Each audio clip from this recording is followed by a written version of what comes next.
quote unquote heroes. I talked about this. I don't think I got a chance to talk about this on the Lavanya Pyramid show on Friday, but I've talked about this before because I've done an entire lecture dealing with the history of Confederate monuments and the history of Confederate flags, things like this. But when you go to Stone Mountain, Georgia, and I've been to Stone Mountain, Georgia, I've climbed to the top of the mountain at Stone Mountain, Georgia. I'm not trying to quote Dr. King, or misquote Dr. King. No, people, if you know about Stone Mountain, Georgia, you know that people climb up Stone Mountain for exercise.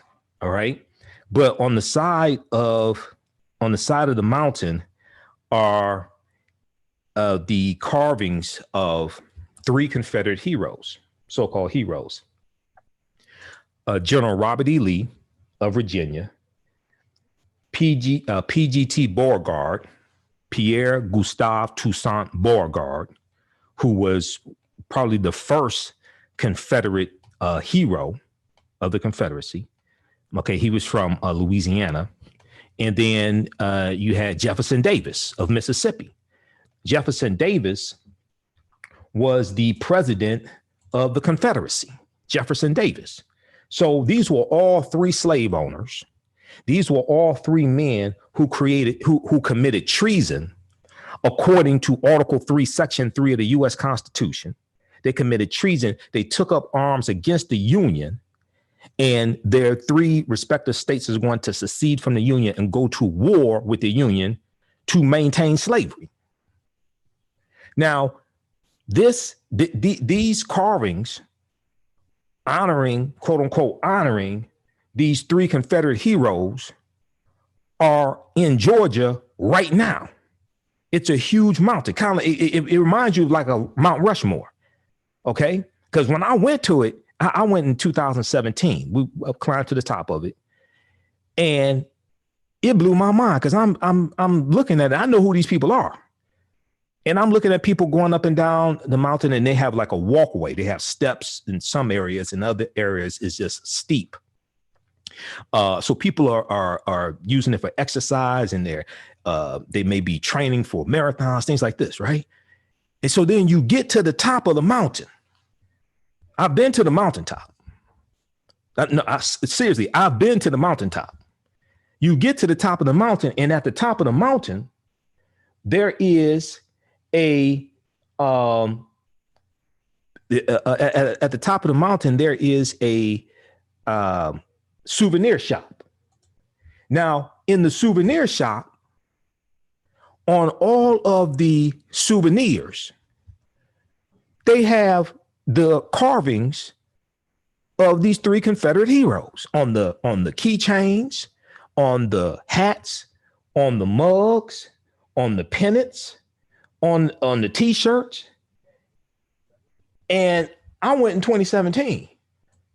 I'm sitting there looking at this, and I'm looking at all these people just walking around like everything's all right. I ain't talking about white people. I'm talking about African Americans. I'm like, do y'all know who these people? If we were not on FCC regulated radio, I would call them something else. Y'all know who these people are? And they just walking around like everything's all right. And it blew my mind. I couldn't believe this.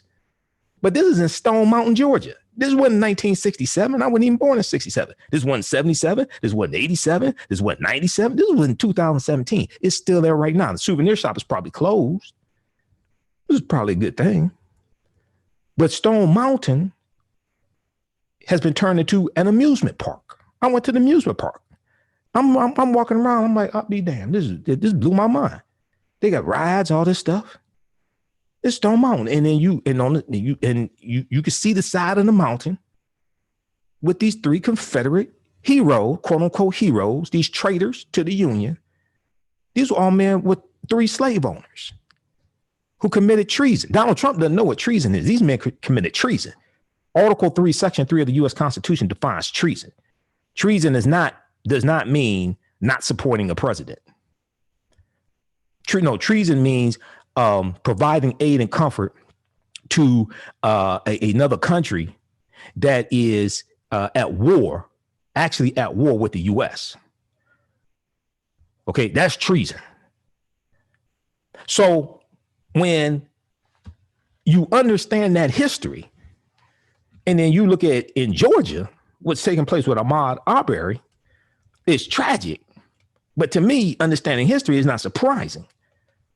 And also, this is an example of what happens when you have irresponsible district attorneys. Let's put it like that, to be polite on FCC regulated radio, because we're on 910 AM Superstation WFDF. If it was at one of my lectures, I may say something differently. But there's a difference between knowledge and wisdom. A lot of people who have knowledge don't have wisdom. Knowledge tells you what to say, when to say it. Knowledge tells you what to say. Wisdom tells you when to say it, how to say it, who to say it to, and when to be quiet. So I have knowledge and wisdom. But Atlanta Journal-Constitution had an article dealing with Ahmaud Arbery, and we're going to lay out some of the topics here. We're coming up on the break in 5 minutes. Hope everybody's doing well. I'm broadcasting. Normally we're in the studios at 910 AM Superstation WFDF. But once again, because of the stay-at-home order from Governor Gretchen Whitmer, who and overall I agree with. Okay, I agree with the stay-at-home order. All right, now you're going to have now dumbass Governor Brian Kemp, okay, of Georgia, Republican governor, who's opening back up Georgia. All right, you're going to have a surge. This is why Mayor Keisha Lance Bottoms, African-American female, is telling black people, keep your behind at home. Okay, because opening back up Georgia like this and these other formerly Confederate states. See, this is you have to understand this, because a lot of these former Confederate states, they have Republican governors and they're dumb as hell and they are ignoring science, just like this dumbass president. Okay, birds of a feather flock together. Isn't it interesting how the Republican governors are, many of them are governors of former Confederate states that committed treason against the U.S. and took up arms to fight against the U.S. to maintain slavery because it was essential to their way of life.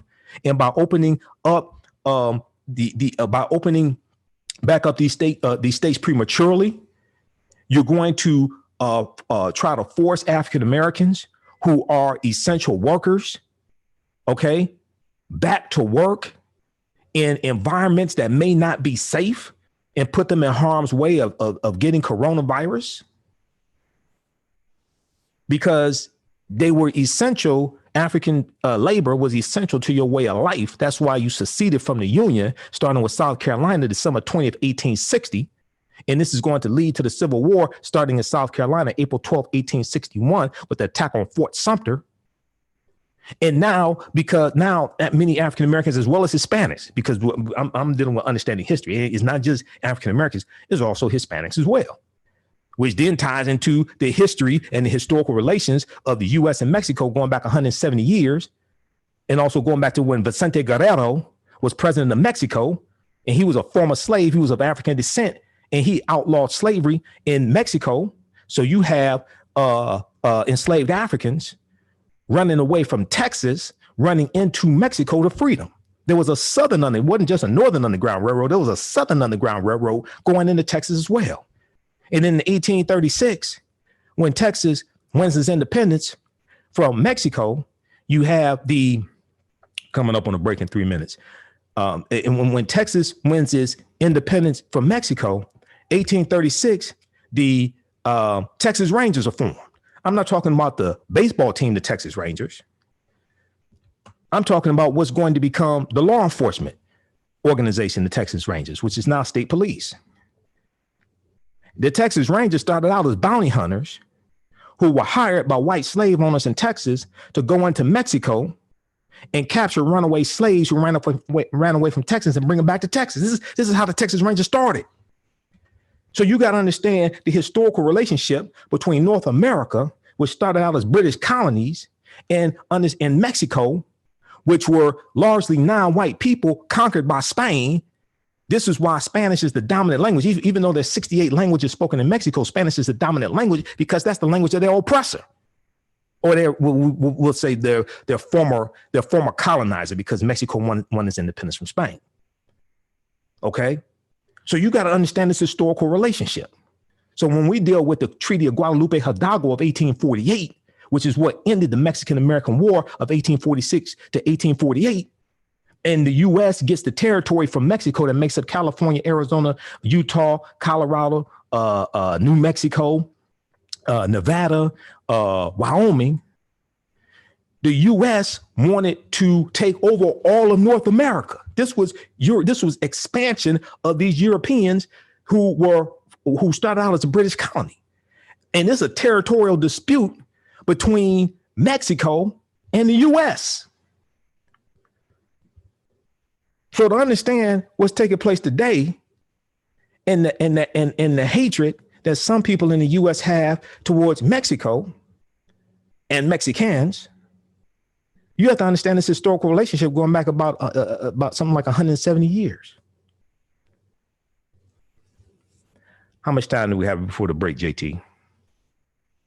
Yeah, 2 minutes. 2 minutes before the break. All right. So on tonight's show, what we're going to do, we'll talk some about Ahmaud Arbery. We're going to deal with some of the history of the architect of rock and roll, Little Richard. Little Richard said when Elvis Presley met Little Richard said, Elvis Presley called me the king. What? Elvis Presley wasn't the king of rock and roll. If anybody was the king, it's probably Little Richard. Little Richard passed away. James Brown used to open for Little Richard. Jimi Hendrix was Little Richard's guitar player. Come on. Now, many people say, well, even if there had not been a Little Richard, there still would have been rock and roll. That's true. But when it's been as funky as it is, you look, Little Richard is one of the greatest entertainers that ever was. He's a historical entertainer as well. So when I was a kid, I had a 33 1/3 LP. A lot of millennials may not even know, or kids today may not even know what a 33 1/3 is. I had an LP called The Roots of Rock and Roll. And this deals with the people who laid the foundation for what became rock and roll. Who was on that album? Little Richard, Chuck Berry, Fats Domino, Big Mama Thornton. All these people, many of them died broke. Big Mama Thornton recorded Hound Dog before Elvis Presley recorded Hound Dog. She did a better version of it also, by the way. So we'll talk about Little Richard. We'll talk about Andre Harrell, who founded Uptown Records, discovered Diddy, Mary J. Blige, Heavy D and the Boys. We'll talk about Betty Wright passing away.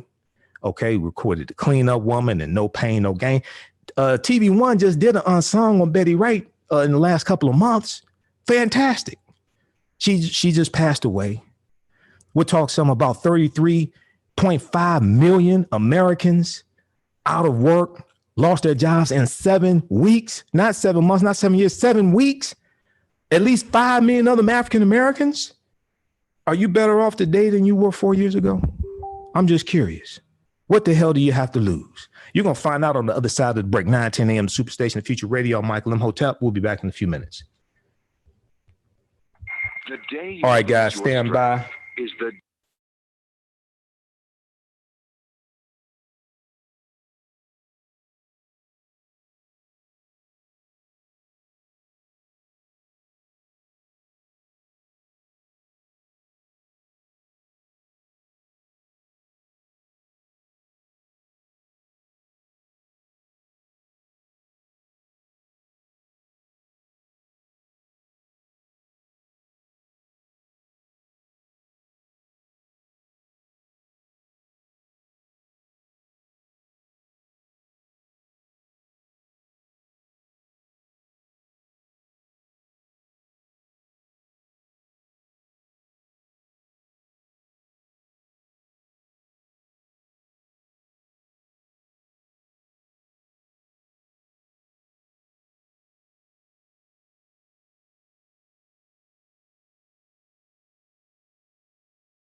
Okay, can you hear me? Okay, can y'all hear me? Testing 1 2 3. Testing 1 2 3. You should be able to hear now. Testing 1 2 3. Testing 1 2 3. There we go. All right.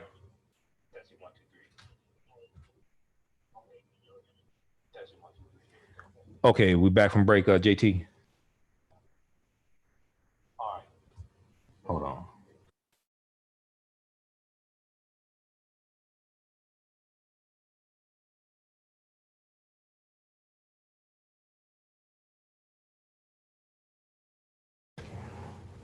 Testing 1 2 3. When I grow up, I want to be a new pair of blue jeans. When I grow up, I want to be. Can you hear me? I want to be a bike that races around the country. I want to be a bench on a forest trail. Oh, we'll be back in a minute. I don't want to be a piece of garbage. And if you recycle me, I won't be. Give another life. Recycle. Learn how at iwanttoberecycled.org. Brought to you by Keep America Beautiful and the Ad Council. Welcome back to the African History Network show right here on 910 AM, the Superstation WFDF. I'm your host, Brother Michael Imhotep. It is Sunday, May 10th, 2020, and we are live. Hope everybody's doing well. It's also Mother's Day, so happy Mother's Day to all of the mothers out there. Okay, so right before the break, I was giving an overview of what we'll discuss tonight, and I talked about some of the I was dealing with some history. Okay. Recently, I did a broadcast is at my YouTube channel on Facebook where I was dealing with the I know the one. I broke down Joe Biden's policies and compared them to Bernie Sanders and Michael Bloomberg. We did this like 2 Sundays ago, right here on the African History Network show. It's on YouTube. Go check that out. And in that discussion, it's about an hour and 15 minutes. Part of that discussion, I dealt with some history pertaining to Mexico. Okay. So go check that out because I get deep into the history. Also, we know that Joe Biden released his vision for Black America this past week. And the last Sunday show, I gave an update to the analysis that I did of his policies. And I said that he released like a summary of some type of a Black agenda. And on his website, it said highlights. That was just put up there probably in the month of April. Now he's released a full-fledged agenda. It's about 22 pages. Okay. So we'll break that down on next Sunday show. I don't have time tonight to deal with that today, to deal with that. I have read through a lot of it. There's a lot of good things in there. And it's a floor, not a ceiling, because you will still get other additional things accomplished in that administration that are pushed through Congress and put on the president's desk to sign. But there's a lot of good information there. And as I said before, when I did analysis of his policies are much better for African Americans and America in general. But his policies are much better for African Americans than Donald Trump's policies. And Donald Trump has an anti-Black agenda. Donald Trump has an anti-Black agenda. And this is something that people have to understand. Now, if you understand politics and you understand law, you understand this. If you don't, and you just do like drive-by politics and you get like your information from people on YouTube don't know what the hell they're talking about. Okay. You do like drive-by politics. Okay. Then you may be confused. I'm not confused because I warned you about Trump for months in 2016 leading up to the election. Because I'd already done the research. So I'm not confused on this at all. So if you follow me on my Facebook fan page, The African History Network, and my YouTube channel, Michael Imhotep, I've posted some articles dealing with Biden's plan. And let me say this, and let me be very clear on this. A white politician cannot give African Americans what our agenda is. African Americans, understanding history, policy, law, economics, we put together an agenda and represent it to all the politicians, not just the white ones, not just the African American, and not just the African American ones, because it's unfair to hold African American politicians to a higher standard than we hold white politicians. It's unfair to hold African American politicians to a higher standard than we hold white politicians. We need to hold them to all the same standard. Okay? Because I just found it interesting how you had people who said that Kamala Harris didn't have a black agenda when she actually had one at a website. If your ass just went there and read it, she actually had a black agenda. But largely, they didn't say that Joe Biden didn't have a black agenda, and he did not. He hadn't released one because February 28th, 2020, when the Root.com published their analysis of all the Democratic candidates' policies, Joe Biden did not have a specific black agenda February 28th, 2020. And he had one in March.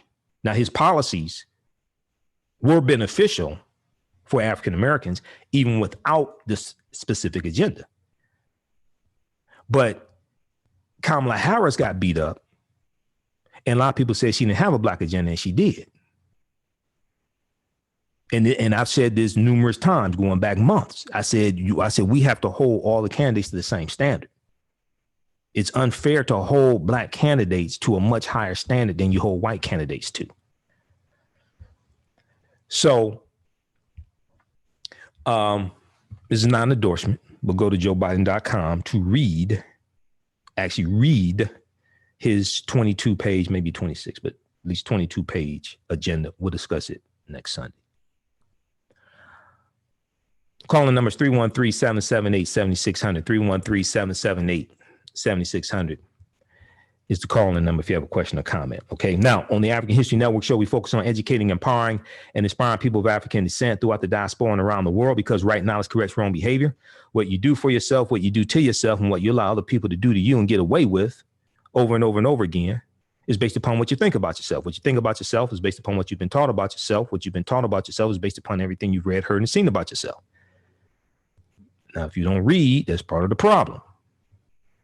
Now, we deal with a number of different topics here on the show. We deal with current events and history and politics, education, economic empowerment, entrepreneurship, relationships, love, sex, health issues, and much, much more. Sign up for our email newsletter. Text the word Kemet, K-E-M-E-T, to 22828. Text the word Kemet, K-E-M-E-T, to 22828 to sign up for our email newsletter. Also, if you want to, also at our website, AfricanHistoryNetwork.com, click on newsletter there. You can sign up there as well. If you want to donate to the African History Network, paypal.me/TheAHNShow, paypal.me/TheAHNShow, or through Cash App $ the AHN Show through Cash App $ the AHN Show through Cash App. Now, you're going to have something. Now, let me just say this from the beginning also. I said from the beginning, whoever gets a Democratic nomination, that's who I will vote for. And I've been dealing with policies, explaining policies, and you've heard me talk about principles of political self-defense, understanding how laws and policies impact the economic conditions of African Americans. Politics is the legal distribution of scarce wealth, power, and resources, and the writing of laws, statutes, ordinances, amendments, and treaties, their adoption, interpretation, and enforcement. So this is something that I don't just like study this on the weekend when it's time to do the show. This is, if you watch me on Facebook, YouTube, listen to my podcast, you know, this is 24/7.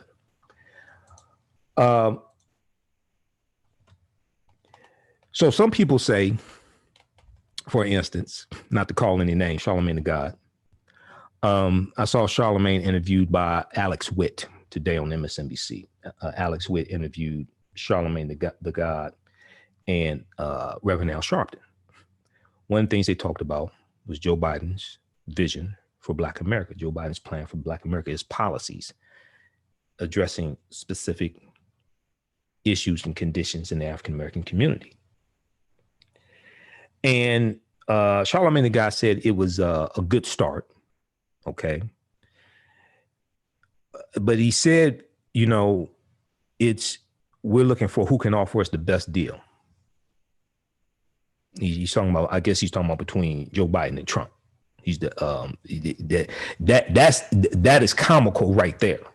If you understand how destructive Donald Trump's policies have been to African Americans in the past 3 years.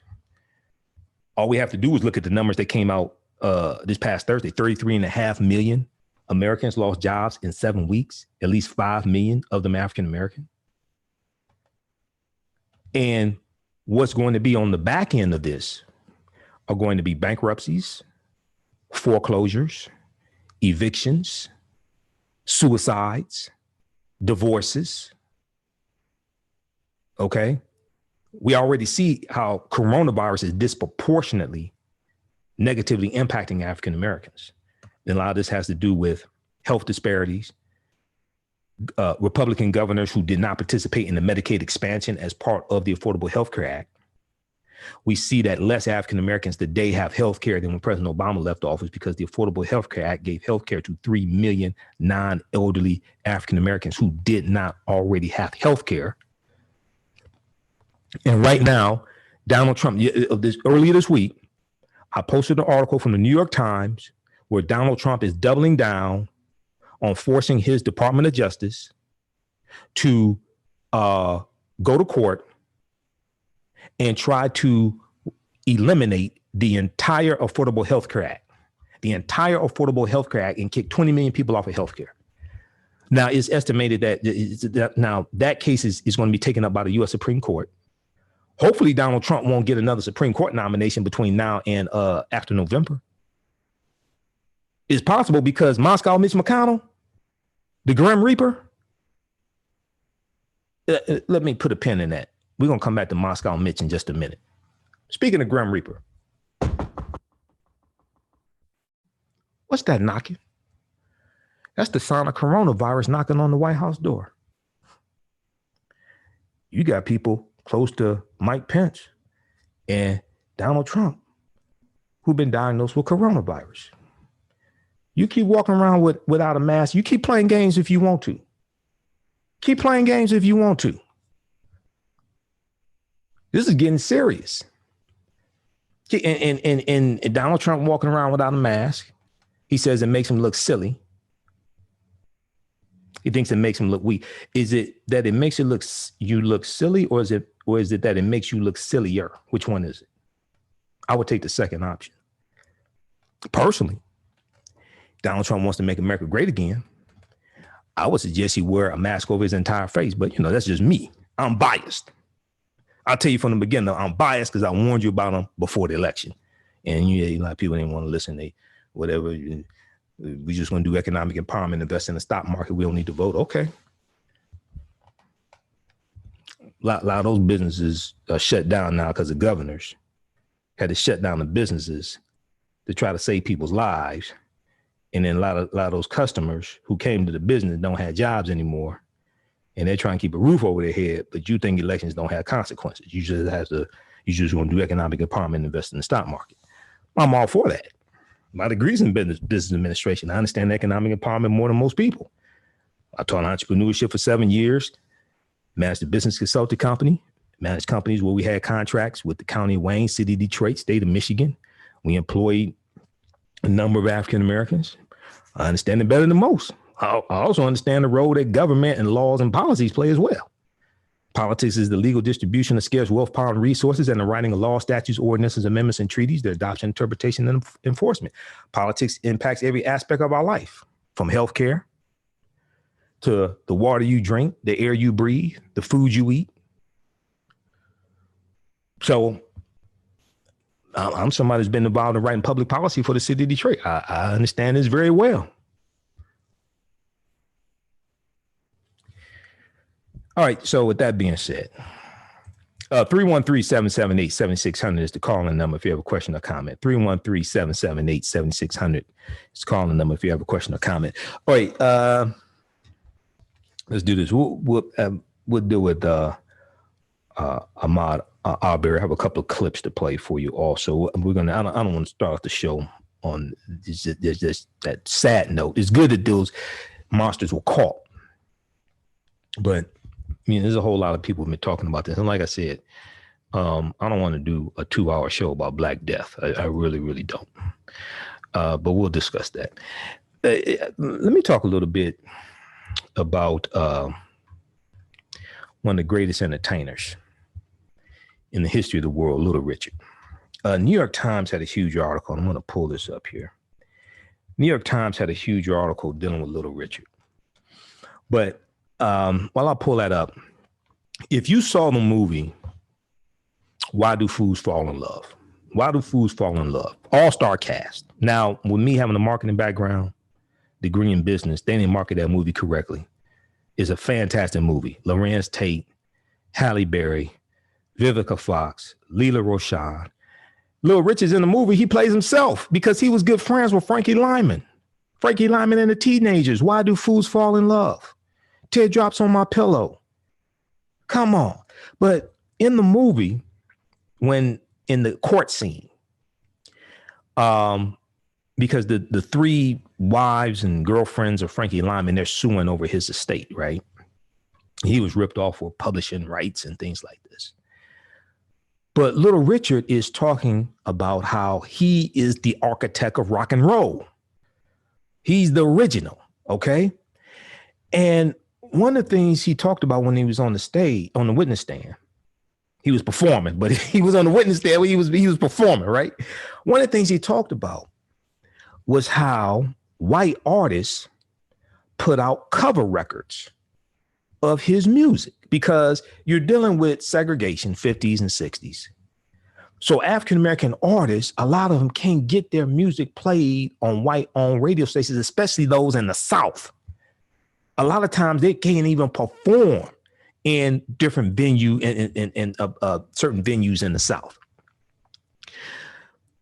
So so one of the things he said was that you had white artists put out cover records of his, so he couldn't make money. So a cover record is really copying. Let me give you an example. Pat Boone, white artist Pat Boone. Pat Boone put out a cover of Tutti Frutti. Pat Boone, after Little Richard recorded Tutti Frutti, which is one of his biggest hits, Pat Boone put that out and got played on white record stations that Little Richard couldn't get play on. And oftentimes what will happen is the cover record by the white artist could become more popular or make more money, at least, than the record that the African-American artist put out. So when we study somebody like Little Richard, these are different dynamics that we learn about. And then it takes you into history, segregation, racism, artists being ripped off for their publishing rights, all different types of things like this, artists dying broke. But, Little Richard was wearing eyeliner before Prince was wearing eyeliner. So we lost Little Richard, we lost Andre Harrell, and I'm going to pull up this article here. I was looking for the exact one from New York Times. Oh, actually, it's Rolling Stone. That's what it was. Rolling Stone. Little Richard, founding father of rock who broke musical barriers, dead at 87. Pianist singer behind Tutti Frutti, Good Golly Miss Molly, Long Tall Sally, set the template that a generation of musicians will follow. He influenced the Beatles. He influenced the Rolling Stones. It's a whole generation. You have artists coming from the UK, when the British invasion happens in the 1960s, they were influenced by Motown Records. They were influenced by James Brown. They're influenced by Little Richard.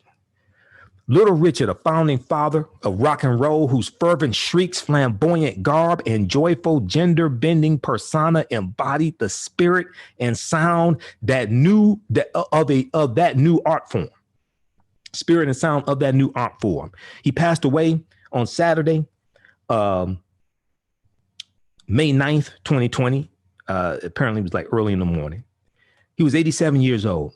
The musician's son, Danny Jones Pennyman, confirmed the pioneer's death to Rolling Stone. The cause of death was bone cancer, according to his lawyer, Bill Sobel, S-O-B-E-L. Starting with the hit Tutti Frutti in 1956. Little Richard cut a series of unstoppable hits, Long Tall Sally and Rip It Up that same year, Lucille in 1957, and Good Golly Miss Molly in 1958, driven by his simple, pumping piano, gospel-influenced vocal exclamations, and sexually charged, often gibberish lyrics. Elton John told Rolling Stone in 1973, "I heard Little Richard and Jerry Lee Lewis, and that was it. I didn't ever want to be anything else. I'm more of a Little Richard stylist than a Jerry Lee Lewis, I think." Now, first of all, no disrespect to Jerry Lee Lewis. Great balls of fire. Dude, you can't even compare Jerry Lee Lewis and Little Richard. You can't even put them in the same sentence. But Jerry Lee Lewis learned how to play the piano the way he did from black people. It was African Americans who, if you go watch, I saw the movie Great Balls of Fire. I think it was Dennis Quaid playing Jerry Lee Lewis. Okay. And he would sneak down to the juke joints, whatever it was, the clubs that African Americans had, and they taught him to play the piano the way he played the piano. So when we look at somebody like Little Richard, who is, to me, he's underrated. His impact on music. He breaks out with Tutti Frutti in 1956. 1956 is the year of the Montgomery bus boycott, the second year, because it starts Monday morning, December 5th, 1955. And it ends December 20th, 1956. This is when he comes out with Tutti Frutti.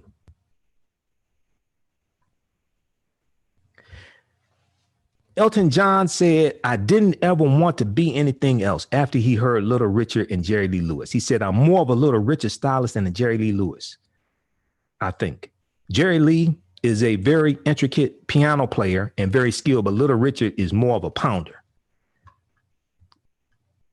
Elton John said. Now, although he never hit the top 10 again after 1958, Little Richard's influence was massive. The Beatles recorded several of his songs, including Long Tall Sally. And I'm a Beatles fan because I listen to some Beatles music and I'm like, wait a second, they got that from Little Richard.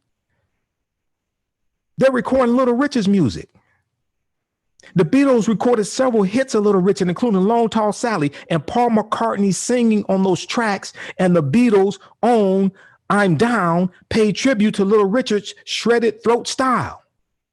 His songs became part of the rock and roll canon, covered over the decades by everyone from the Everly Brothers to the Kinks and Creedence Clearwater Revival, CCR, Creedence Clearwater Revival, to Elvis Costello and the Scorpions. Here I Am, Rock Me Like a Hurricane. That wasn't Little Richard, that's the Scorpions. I used to listen to heavy metal. Here I Am, Rock Me Like a Hurricane.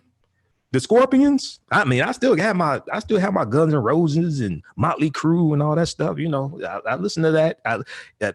When I grew up, I was listening to Sam Cooke. My parents were playing Sam Cooke, Lou Rawls, Motown, because I live in Detroit, so I grew up listening to Motown. But I grew up listening to Chicago and, White Artist Chicago and Captain and Tennille and who was some of the wild, Jim Croce, Hall and Oates, of course, Hall and Oates. I mean, you listen to Hall and Oates, Adult Education, Man Eater, Private Eyes. Daryl Hall and John Oates. I mean, you know. Then Wham come out in the mid 80s. Wham just want to take it over. When Careless Whispers came out, you know, it was over after Careless Whispers. But anyway, so I listened to a wide variety of music, and music ties into history. Music is every generation has a soundtrack that is the soundtrack of that particular generation that influences that generation and reflects the thoughts, the dreams, the aspirations of a generation. So Little Richard's stage persona, his pompadours, androgynous makeup, and glass bead shirts. I thought it said skirts. It said shirts. Okay. Could be skirts, but it wasn't.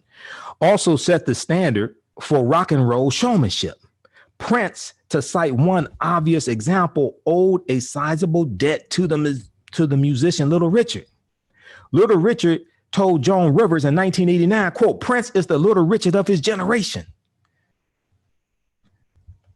Little Richard said this to Joan Rivers in 1989 before looking at the camera and addressing Prince. He said, quote, I was wearing purple before you was wearing it, end quote. I remember when he said it because I think that was when Joan Rivers had a short-lived, either she was guest hosting on the Tonight Show, or I think she had comedian Joan Rivers.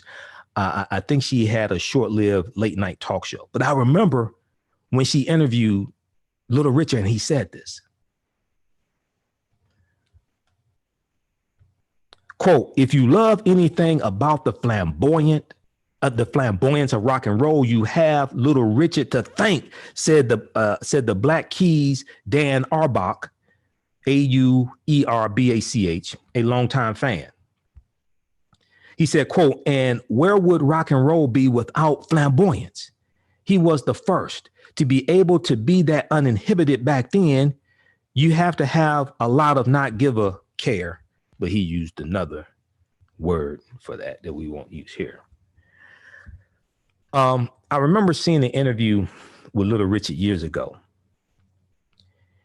And he talked about what his influences were. So everybody, when they interview artists, they always talk about who were your influences. Oh, I was influenced by Jimi Hendrix and Motown and things like this. He said when he came out, it was gospel music and the sound of the chickens and things like this. That's what influenced him. Born Richard Wayne Penniman, Penniman, on December 5th, 1932 in Macon, Georgia. There's Georgia again. He was one of 12 children and grew up around uncles who were preachers. He said, quote, I was born in the slums. My daddy sold whiskey, bootleg whiskey. He told Rolling Stone in 1970, although he sang in a nearby church, his father, Bud, B-U-D, Bud. Now, that's not Bud that wasn't Rudy's little friend on the Cosby Show. Bud, it is a different Bud. Okay. I don't want people to get confused. All right. So, although he sang in a nearby church, his father, Bud, was supportive of his son's music and accused him of being gay, resulting in Richard Wayne Penniman leaving home at the age of 13 and moving in with a white family in Macon, Georgia. But music stayed with him. One of his boyhood friends was Otis Redding, another legend. You have to watch Unsung on TV1 because hopefully they do Unsung on Little Richard. I don't think they've done one because I think I've seen most of the Unsungs. And they just did one on Betty Wright. Okay, in the last 2 months. Fantastic one on Betty Wright. But one of his boyhood friends was Otis Redding. Let me know how much time we have before the break, JT. I think we're like 2 minutes before the break. You got 5. 5 minutes, okay. Timing's off. And Richard Wayne Penniman heard R&B, blues, and country while working at a concession stand at the Macon City Auditorium. After performing at the TikTok Club in Macon, Georgia, and winning a local talent show, Penniman landed his first record deal with RCA Records in 1951. He became Little Richard when he was about 15 years old when the R&B and blues worlds were filled with acts like Little Esther and Little Milton.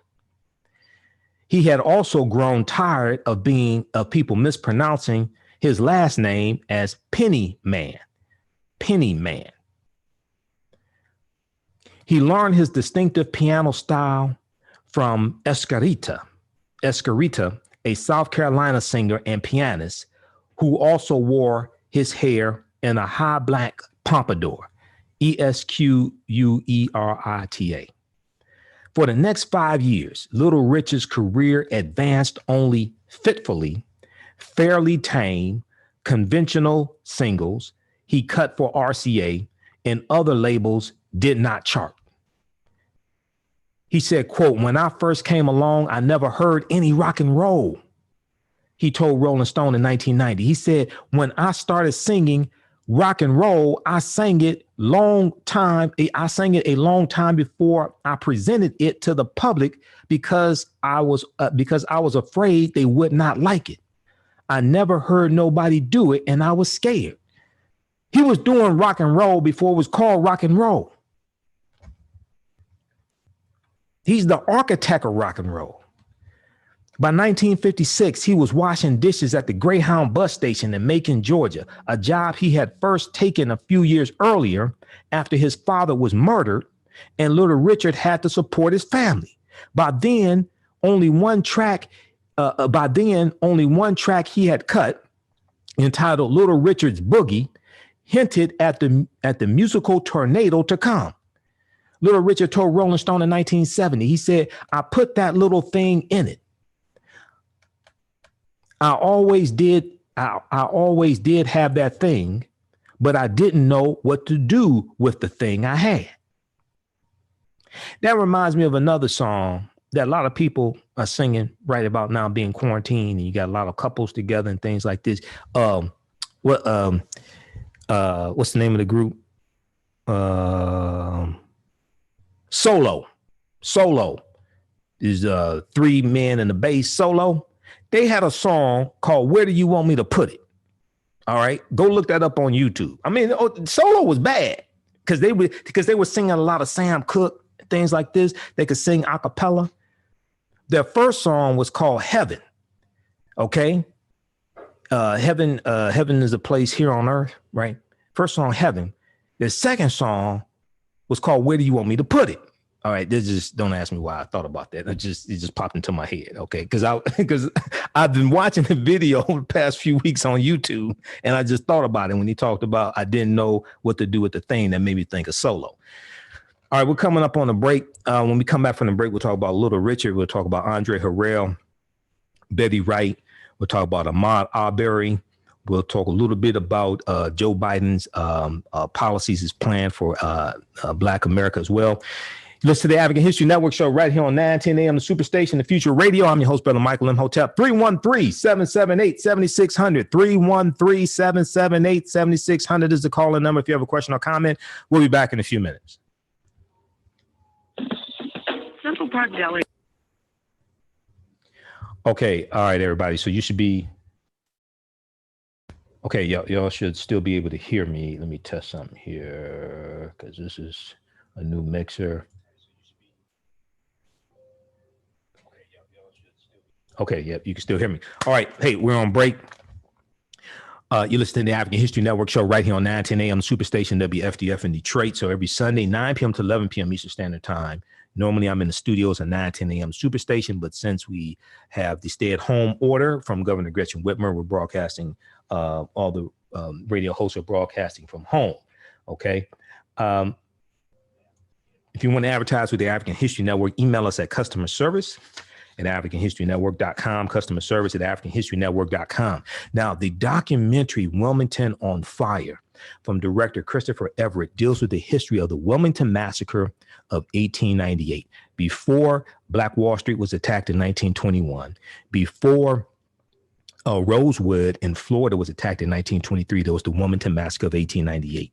Find out about this attack. Find out about the history of Wilmington and the prosperous African Americans that lived in Wilmington, North Carolina.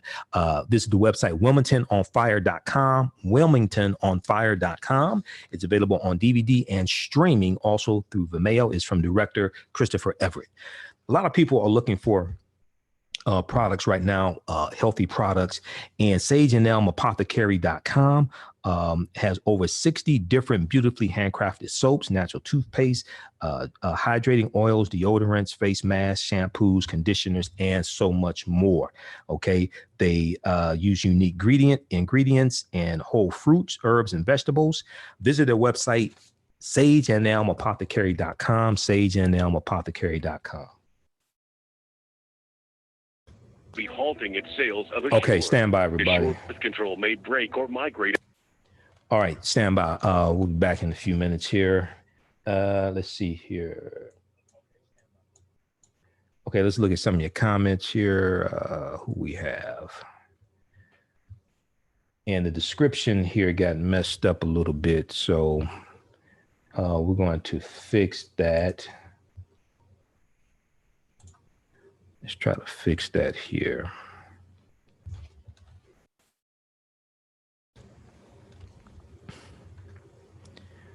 All right, so stand by.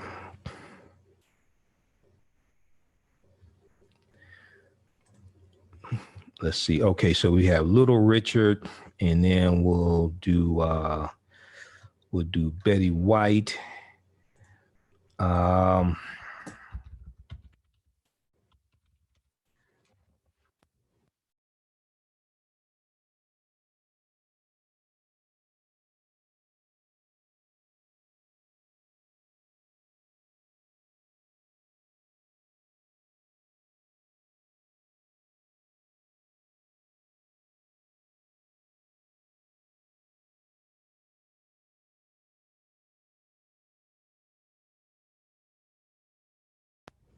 Testing 1, 2, 3.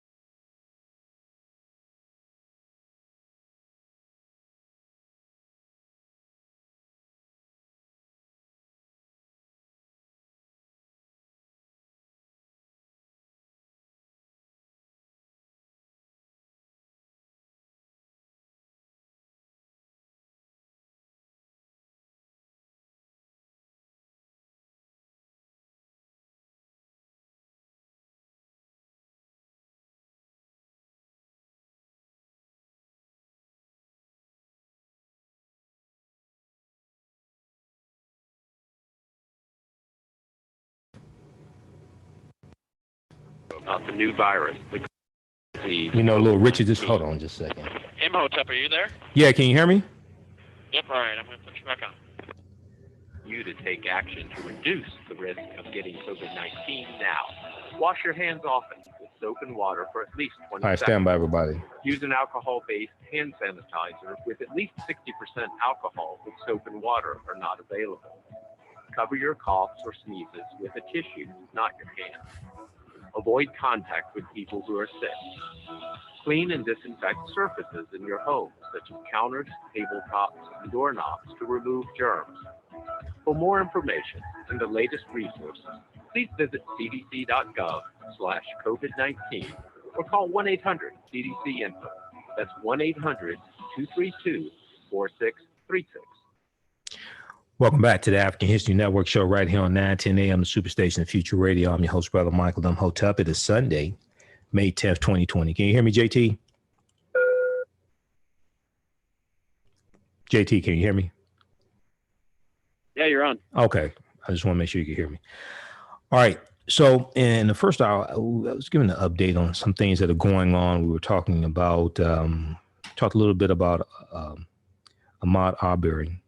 And I'm going to share an interview that one of the family attorneys did on MSNBC. But we were talking about the legacy of Little Richard. We know we lost Little Richard.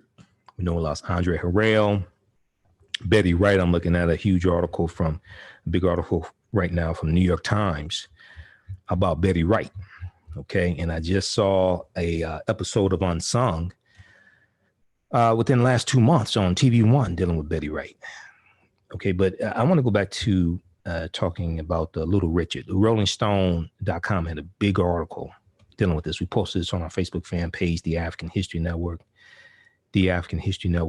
and my personal page, Michael Imhotep. Also, the call-in number is 313-778-7600. 313-778-7600 is the call-in number if you have a question or comment. And we'll post this here on YouTube and Facebook. Do we have any callers, JT? We do have a couple callers if you want to go to them. Okay, we'll go to the callers in just a second here, just a minute here. All right, so let me go back to this article for a minute here. So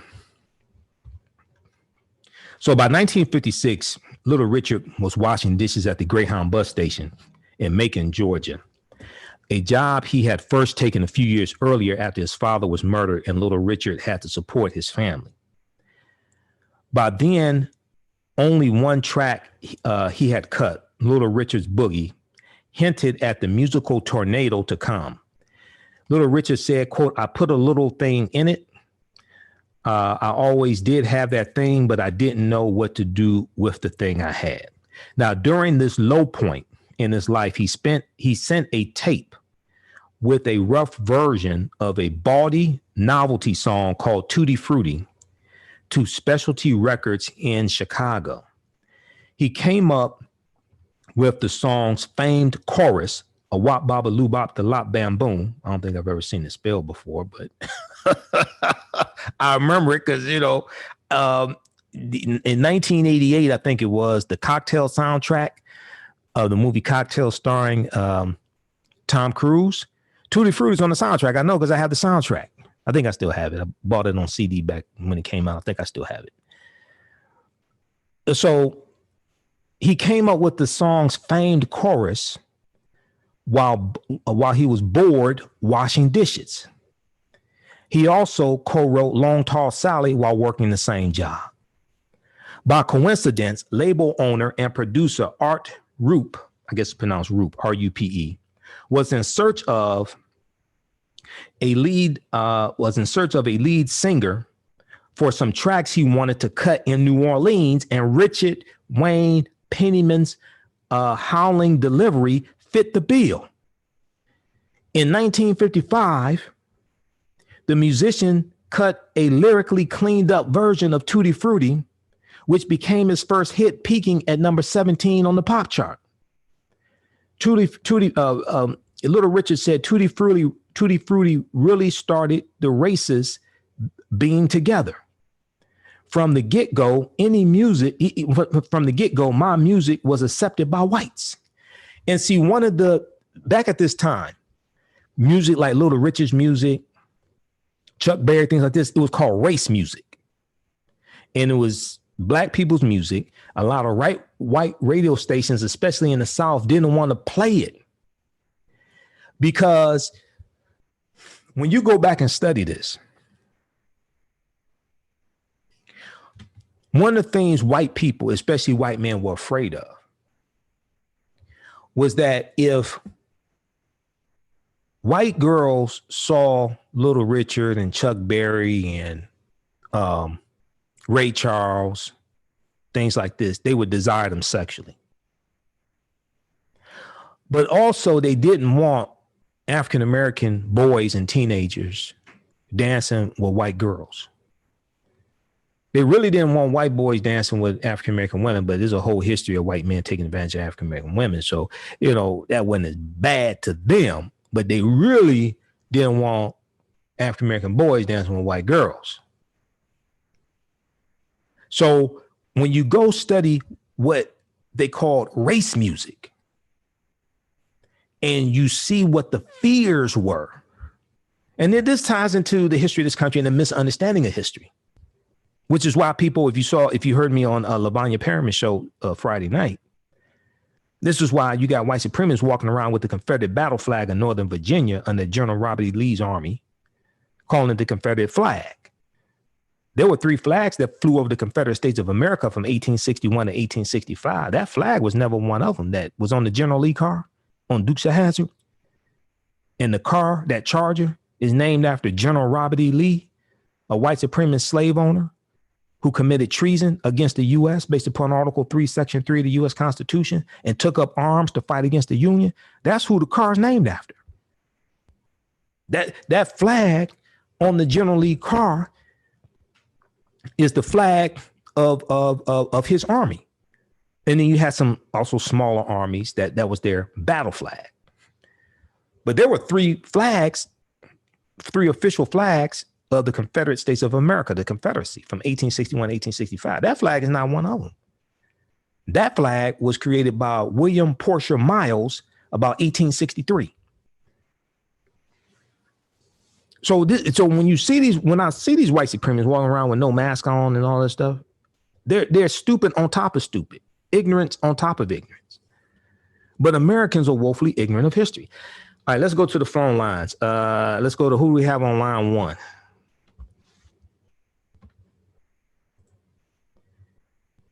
We have anybody on line 1? JT? Hello? Yeah. We got James on line 1. James. Okay, James. Hey, welcome to the African History Network show, James. Thanks for holding. Tell us where you're calling from. I'm calling right here from Detroit, east side of Detroit. East side of Detroit. Okay, go ahead with your question or comment. Yeah. Little Richard, it was a concert. I hate they closed down the State Fair. This was back in the 90s. 90s. Me and my wife took mother-in-law. James Brown and Little Richard performed on the same ticket at the State Fair, right there off of State Fair in Woodward. Well, James Brown used to be an opening act for Little Richard. Yes. Mm-hmm. Yeah, way then. Yes. But, that's the first time I ever seen it, but my mother-in-law had seen him before. You know what I'm saying? But what a blast, man. They had a full band, everything. And they got their clown on. They were showmanship. And it was excellent, man. Fantastic. Right. But I also want to say a few, a short thing. Like the Healthcare Act, when Donald Trump was I asked about it, when you opened the portal for about healthcare, Obamacare, and then he had Pence told him to go up there and answer. Mike Pence can answer this. Now Donald Trump's the president. Mike Pence went up there and didn't answer the question at all.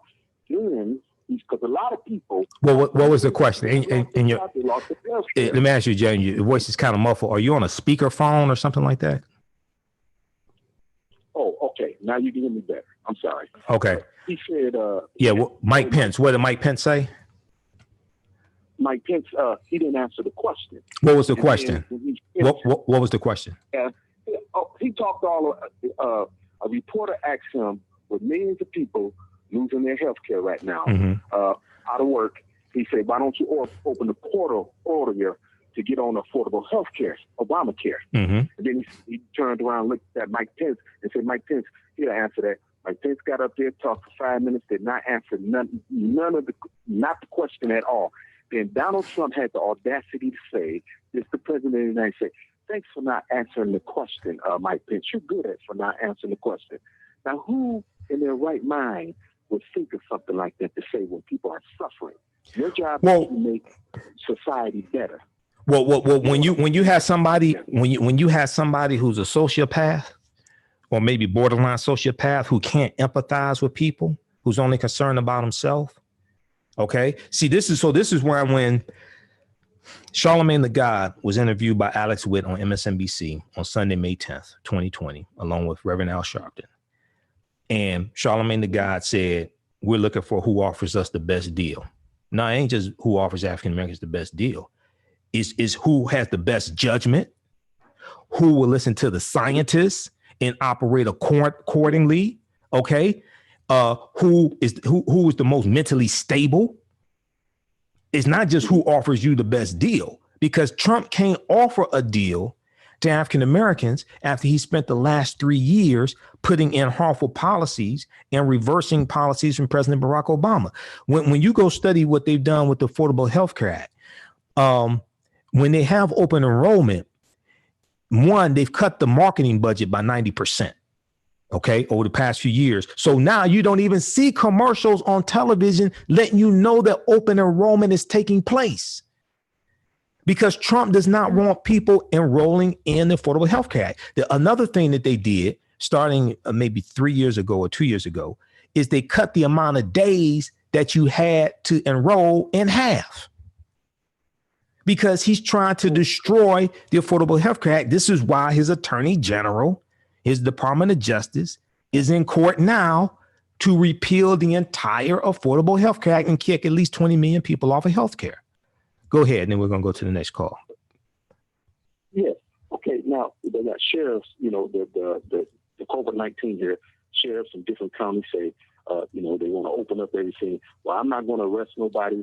I'm not going to abide by that rule of such and such in all these different states, and, people out here marching. Mm-hmm. Here's my thing. With all the racist laws, with all the segregation laws in this country, they had no problem abiding by those laws. You see what I'm saying?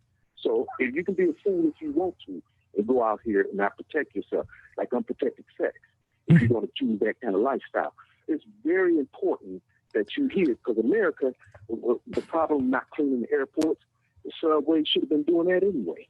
You know what I'm saying? A whole lot of things should have been did. They don't want to, but I'm just saying, for our people, it's important that we vote, because we can move a whole lot of things. You're a citizen in the United States or any country, and that's an opportunity. You can do stuff as a vote. Come in power. That's one power you have. And if we can get some of our people 25% of your bad habits, if you can get that up, your life will be better. I know it's a struggle, but thank you very much, brother. Thank you for accepting my call. Okay, no problem, James. Keep listening. And he said that he talked about how important voting is. Voting strategically. Voting is a tool. Okay. You've heard me say numerous times before, Election Day is your opportunity to fire the elected officials that you call on the radio shows every day complaining about. When we go to the story of Ahmaud Arbery, and we look at some district attorneys that were derelict in their duty. Most of those district attorneys, they're either an elected position, like the county prosecutor, the state's attorney, things like that. It's an elected position, or they are appointed by somebody who was elected. So we saw that African Americans and other people who are politically aware, woke people, so to speak. I don't like using the term woke because a lot of people who claim to be woke are really sleepwalking. That's a whole nother conversation, a whole nother show. There's a whole lot of people, because I hear a whole lot of people talking about they're woke. No, you're sleepwalking. You're confusing the two. Just like a lot of times we don't understand the difference between activity and productivity. Productivity moves you closer to your goal. Activity is just moving from one point to another. You can just be going around in circles. You're active, but you're not productive. So a lot of times, a lot of the woke, quote unquote, woke activities are really activities, they're active, but it's not productive. It's movement. I could give some examples, but I don't want to call any names, so I'm not going to do that. I mean, people mean well. I'm not saying they're not genuine, they don't mean well. I'm saying that there's a difference. So you have to understand what your goal is.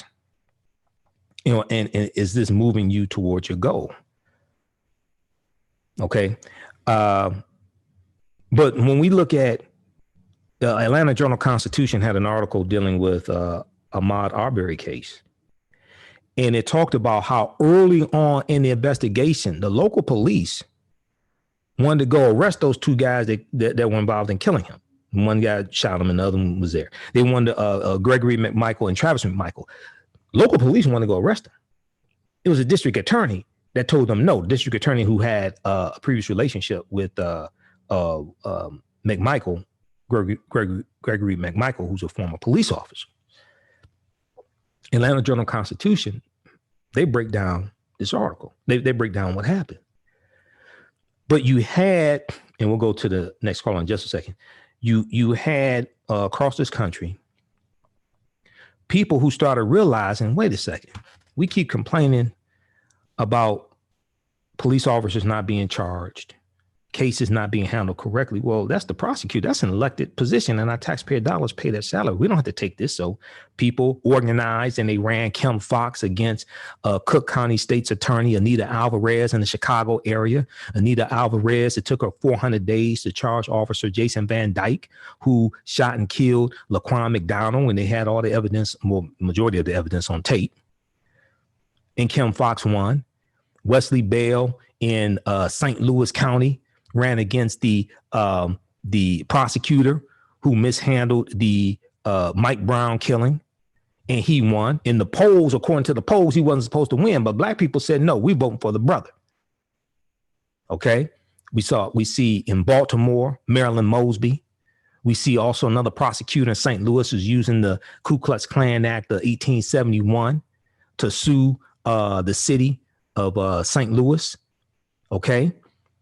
So, but what's interesting, understanding voting, how elections have consequences, you have African Americans and others who voted for progressive DAs in various cities, but they are at odds with Attorney General William Barr, who leads the Department of Justice, who was nominated by who? Donald Trump. This is why Trump has to go. This is why it ain't just who offers the best deal. It's understanding that the next president is going to nominate an attorney general. They're going to get at least one more, possibly two more U.S. Supreme Court justice nominations. Trump has gotten 250 federal judges confirmed, 250 federal judges confirmed in 3 years. That's 1/3. That's 1/4 of the federal judges. Those are lifetime appointments. If he gets another term, God forbid, he'll probably get 500 federal judges confirmed, because that is what Moscow Mitch McConnell wants his lasting legacy to be, to get as many ultra conservative young white male federal judges confirmed. And they're using the Senate to do it. This is why Democrats, I'm neither Democrat nor Republican, but I studied law, policies, and side effects, and the results. This is why Democrats have to take back control of the U.S. Senate so you can block these horrible nominations. You got many of these judges, many of these federal judges who are being nominated by Trump, who the American Bar Association is coming out publicly and saying these people are totally unqualified to be federal judges. That's a lifetime appointment, like a Supreme Court judge. And Republicans in the Senate, led by Moscow Mitch McConnell, are confirming them anyway. Many of these judges are anti-civil rights. Yahoo News had an article dealing with this. So it ain't just who offers you the best deal. It's understanding this holistically. Okay, how much time before the break, JT? We need to go to break right now. Okay, we need to go to break right now. When we come back from the break, we'll go to the next caller. This is the African History Network show right here on 910 AM, the Superstation Future Radio. I'm Michael Imhotep. We'll be back in a few minutes. Hi, I'm Hunter Ellis, and this is Atomic.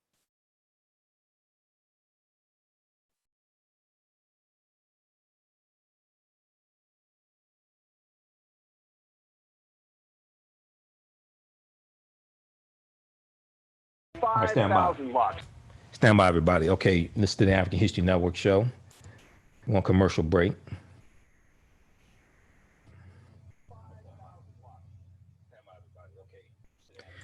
Okay, yes, I'm still getting used to this mixer. Okay, we got to put that. Okay, because this is a 12-channel mixer. It's different. I had an 8-channel mixer, and the rack is totally different. This is much better, but it's totally different. Okay, so we'll come back to the last segment. We'll deal with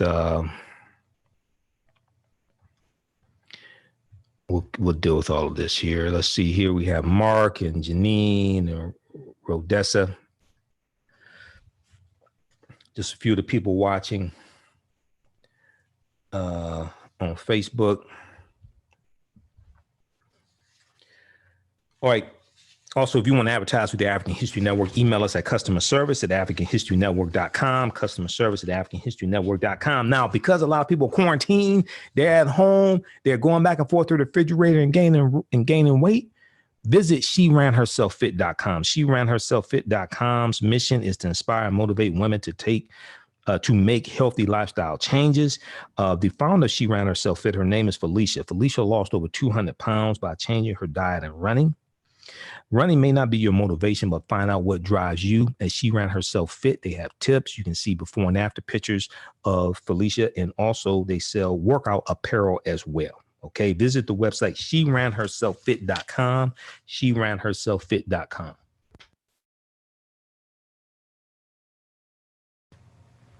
Okay, let's see. We're coming.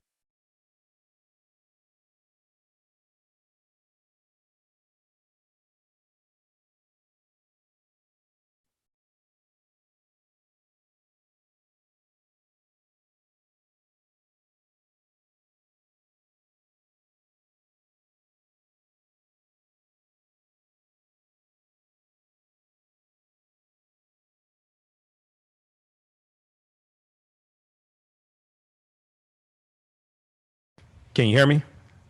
Yep. Okay. All right. We'll try and go back in next minute. All right.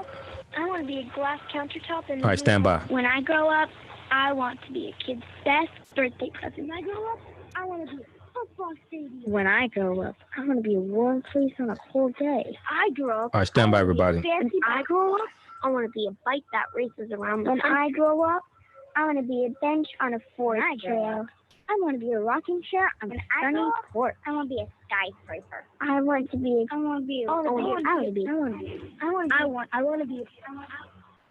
When I grow up, I don't want to be a piece of garbage. And if you recycle me, I won't be. Give your garbage another life. Recycle. Learn how at iwanttoberecycled.org. A public service advertisement brought to you by Keep America Beautiful and the Ad Council. Welcome back to the African History Network show right here on 910 AM Superstation WFDF. Can you hear me, JT? You're good. Okay. All right. So we're back. The calling number is 313-778-7600, 313-778-7600. It's the calling number if you have a question or comment. Let's go back to the phone lines. Who do we have next? We actually don't have anyone right now. Okay. All right. So I was talking about, we were talking about the legacy of Little Richard, and we started talking a little bit about Betty Wright. And I want to go to, I'm trying to pull this up here. I want to go to this clip in just a minute. We'll go to this clip here dealing with the Ahmaud Arbery. And I'm going to email this clip to you, JT, as well. I'm trying to pull it up here.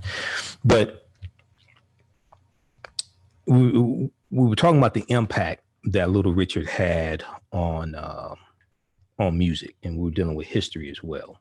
Okay, because all this intersects, and we're going to see that we're going to have people like James Brown and other music artists and entertainers and athletes who are going to get involved in various ways in fighting for civil rights, fighting for advances of African Americans. We see this with people like Muhammad Ali, one of the most famous examples, but Muhammad Ali, Dick Gregory, Sam Cooke, what was his name? Me and Mrs. Jones. They just did an unsung on him. It'll come to me just a minute. But okay, so we see this with artists, especially during the 50s and 60s. Okay, we go back and we look at people like Billy Paul, that's his name, Billy Paul, Me and Mrs. Jones. We look at people like Paul Robeson. Okay, so Little Richard was talking about how his music was breaking down racial barriers. And when we look at, when you go watch movies like Why Do Fools Fall in Love? You watch movies. Let's see, there was one movie dealing with the Little Richard story. Also, the movie Dreamgirls. Okay, the movie Dreamgirls, with Jamie Foxx and Beyonce. I think that was Dreamgirls. Was that Dreamgirls? It was just something like it. I think that was Dreamgirls with them, the movie they did. There was a scene in one of those movies. I think it was one of the movies with Beyonce, how white artists would put out covers of music that African American artists put out, because they could get played. White artists could get played on radio stations that African American artists could not get played on. Okay, so these are the different dynamics that you're dealing with when you look at this history. Okay, I want to go back to this article from Rolling Stone. For this to load up because the computer's freezing up on me. So by coincidence, a label owner and producer, Art Rupe, R-U-P-E, was in search of a lead singer for some tracks he wanted to cut in New Orleans. And Little Richard's howling delivery fit the bill. In September 1955, the musician cut a lyrically cleaned up version of Tutti Frutti, which became his first hit, peaking at number 17 on the top chart. Tutti Frutti really started the races being together. Tutti Frutti really started the races being together, Little Richard told Rolling Stone in 1990. From the get-go, my music was accepted by whites. Okay. Also, Rolling Stone has an article from there's an interview that Pat Boone did talking about Little Richard also. You may want to check that out. Okay. Let's go back to this article, and shout out to everybody watching us on YouTube as well. You can watch me on our Facebook fan page, The African History Network, The African History Network, on my YouTube channel, Michael Imhotep, Imhotep on YouTube.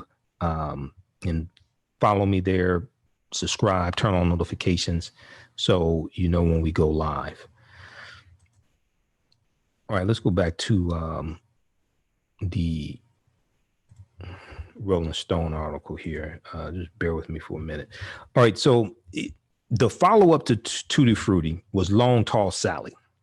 Now, I've heard all these songs. I have them on tape somewhere because I still had cassette tapes, right? I think I still had Keith Sweat, Make It Last Forever on cassette tape. It came out like 89. I think I still have I'll Be Sure, and I still have, but I mean, at one point I had some 8 tracks. Back when I was a kid, I had 8 tracks. So you get kids today that don't know what 8 tracks were, cassette tapes. So I don't know what to tell them, but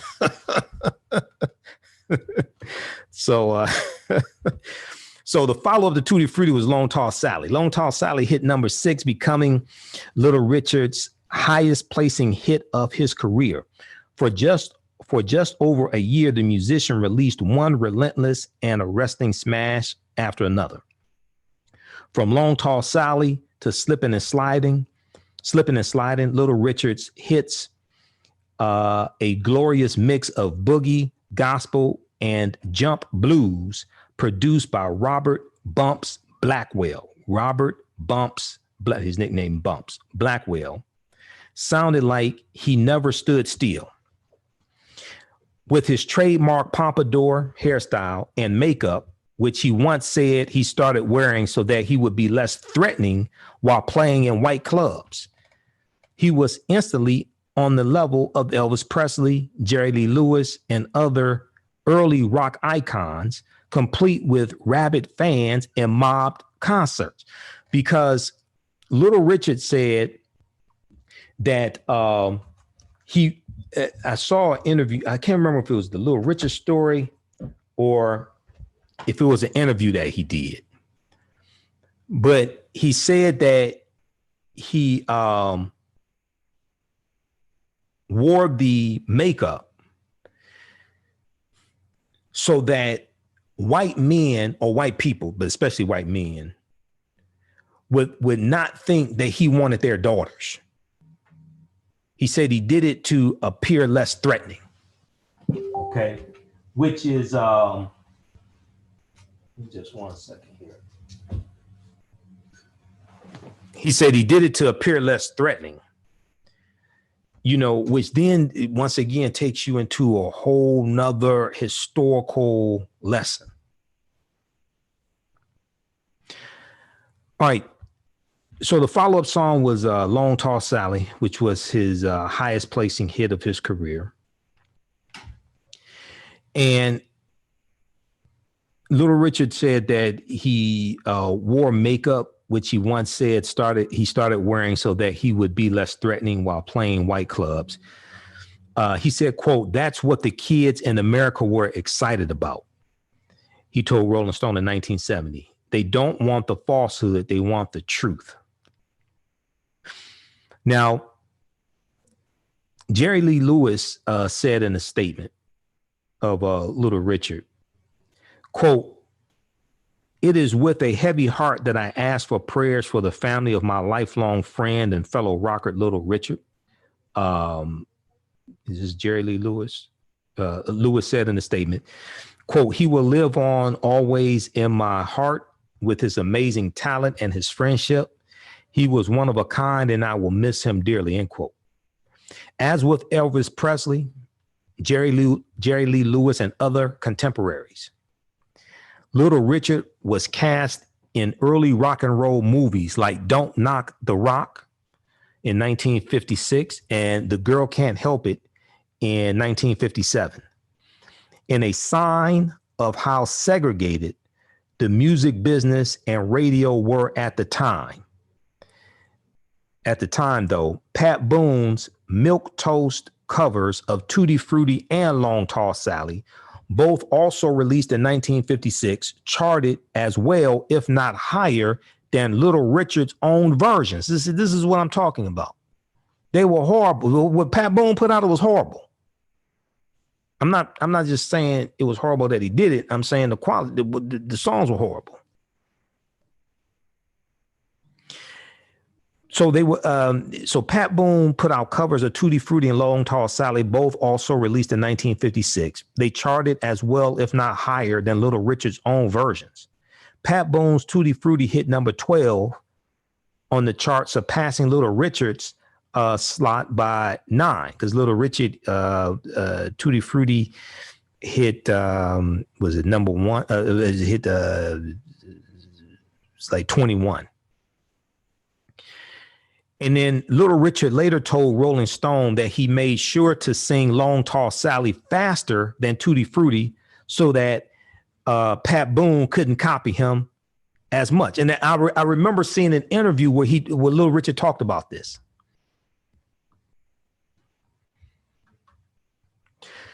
But then the hit stopped by his own choice.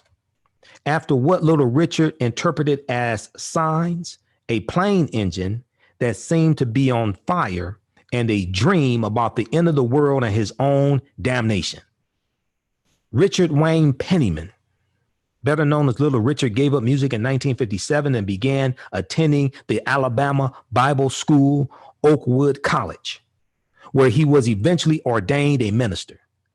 When he finally cut another album in 1959, the result was a gospel set called God is Real. In 1964, with his gospel music career floundering, Little Richard returned to secular rock, although none of the albums and singles he cut over the next decade for a variety of labels sold well. Okay, none of them sold well. He was welcomed back by a new generation of rockers, including the Rolling Stones and Bob Dylan, who played Little Richard songs on the piano and Bob Dylan played Little Richard songs on the piano when he was a kid. When Little Richard played the Star Club in Hamburg in the early 1960s, the opening act was none other than the Beatles.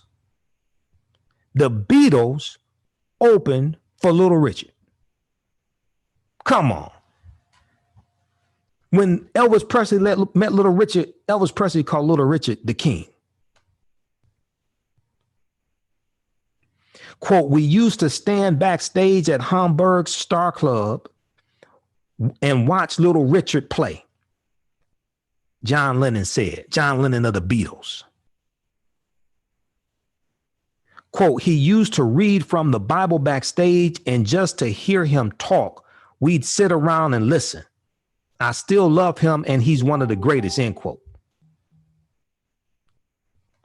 Now, by the 1970s, Little Richard was making a respectable living on the rock oldie circuit, immortalized in a sneering, sweaty performance in the 1973 documentary, Let the Good Times Roll.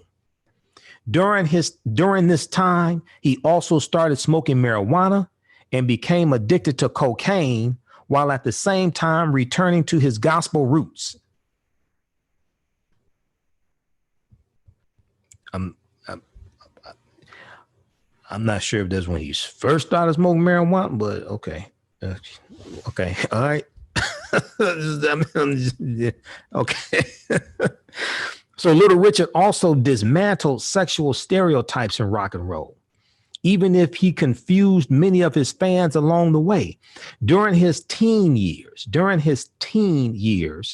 and into his early rock stardom, his stereotypical flamboyant personality made some speculate about his sexuality. But that flamboyance did not derail his career. In the 1984 biography, The Life and Times of Little Richard, written with his cooperation, Little Richard denounced homosexuality as, quote, contagious. It's not something you're born with, end quote, he said in 1984. But while recalling a 1987 Playboy interview with Little Richard for The Guardian, filmmaker John Waters quoted him as saying, quote, I love gay people. I believe I was the founder of gay. I'm the one who started to be so bold telling the world. You got to remember, my dad put me out of the house because of that. I used to take my mother's curtains and put them on my shoulders. And I used to call myself at the time the Magnificent One. I was wearing makeup and eyelashes when no men were wearing that. I was very beautiful. I had hair hanging everywhere. If you let anybody know you was gay, you was in trouble. So when I came out, I didn't care what nobody thought. A lot of people were scared to be with me, end quote. So later in his life, he described himself as omnisexual. Omnisexual. It's the first time I've ever heard of that. But it was the first time I heard of pansexual when, Janelle Monáe came up with the term pansexual. I didn't know what that was. Okay. Like, you like to have sex with pans? I mean, it's like, I'm like, you into cooking ware? With skillets and pans and pots? What is this? Pansexual. But all right. So later in life, he described himself as omnisexual, attracted to both men and women. But during an interview with the Christian Tide Three Angels Broadcasting Group, the Christian Tide Three Angels Broadcasting Group in 2017, he suddenly denounced gay and trans lifestyles. He said, quote, God, Jesus, he made men, he made women, and you got to live the way God wants you to live. So much unnatural affection, so much of people just doing everything and don't think about God, end quote. This is what he said. I remember when in 2017, there were news articles written about this. Okay. Cause then people were speculating, okay, so is he saying that he's not gay anymore or what have you? All right. Yet none of that seemed to damage his mystique or legend. In the 1980s, Little Richard appeared in movies like Down and Out in Beverly Hills. In that movie, he's on the soundtrack. Great Gosh Almighty. It's been a long time coming and I've been waiting. He recorded a music video. This is Little Richard in the 1980s, recording a music video. I remember watching it on, if I remember correctly, they played it on Friday night videos on NBC Friday night during the 1980s when they had Miami Vice came on at 10 p.m. Then you had your local news, and then 11:30 on Friday going into Saturday morning, they have Friday night videos. So if y'all, all the millennials don't know nothing about this, okay? But Friday night videos on NBC, they would have the different stars of different NBC shows. And they would each week they would guest host Friday night videos, and they show like the latest videos. One week they had Malcolm Jamal Warner and Tempest Bledsoe from the Cosby Show. Another week they had Alf. Remember the TV show Alf? Okay. Remember the little puppet Alf? Okay. Alien life form. That's what Alf stands for. Okay. You know, you got, I mean, you know, so they would have this. That was Friday. You go on YouTube, you could probably still see some clips of Friday night videos. And I remember they would show Little Richard, Great Gosh Almighty, from Down and Out in Beverly Hills. And he also appeared in TV shows like Full House and Miami Vice, because Miami Vice was a huge show. I mean, oh my God. Cosby Show was huge. Miami Vice, Crockett and Tubbs. So in 1986, he was one of the 10 original inductees into the Rock and Roll Hall of Fame. One of the 10 original inductees into the Rock and Roll Hall of Fame. And in 1993, he was awarded a Lifetime Achievement Award at the Grammys. His last known recording was in 2010 when he cut a song for a tribute album to gospel singer Dottie Rambo. In the years before his death, Little Richard, who was by then based in Nashville, Tennessee, still performed periodically. On stage, though, the physicality of old was gone. Thanks to hip replacement surgery in 2009, he could only perform sitting down at his piano. But his rock and roll spirit never left him. Quote, "I'm sorry, I can't do it like it's supposed to be done," he told one audience in 2012. After the audience screamed back in encouragement, he said with a very little Richard squeal, quote, "Oh, you gonna make me scream like a white girl?" All right, so read this article from Rolling Stone. There's a number of different articles I saw paying tribute to Little Richard, the architect of rock and roll. And then Rolling Stone has a good article dealing with this. Okay, let's see here. Let me, all right. Let's see. Okay, hey, JT, I'm going to send this clip to you here. So cue this up for me. This is dealing with the Ahmaud Arbery case. So we know Betty Wright passed away as well. We'll continue this discussion next Sunday because it's so much taking place, and I just have 2 hours here, and I don't think I'm going to go past 2 hours. You know, sometimes we go past 2 hours on my Facebook, on my social media platforms, but I'm tired. Betty Wright, soul singer who mentored a new generation, passed away at age 66. She had her first hit, Clean Up Woman, when she was 17 years old and became a key player in the Miami funk sound of the 1970s. This is a big article from New York Times, May 10th, 2020. Betty Wright, a powerful singer who had a breakout hit single when she was 17 years old, then went on to be a key player in the Miami funk sound of the 1970s and worked closely with singers and rappers in the following 4 decades, passed away on Sunday, May 10th, 2020 on Mother's Day at her home in Miami. She was 66 years old. Now, her death was confirmed by Steve Greenberg, president of S-Curve Records, who said Miss Betty Wright was found to have endometrial cancer this past fall. Quote, "She was an incredible writer, producer, and mentor to young artists," end quote, he said. Betty Wright's 1971 hit Clean Up Woman anticipated funk music's transition into disco and its syncopated, soulful sound created a template that found great chart success for the rest of the decade. Now, Clean Up Woman peaked at number 6 on the singles chart. Though she never again matched that mainstream success, Betty Wright established herself as a regular on the Billboard R&B chart. As a lead singer, duet partner, or prominent background vocalist, she placed 20 singles in the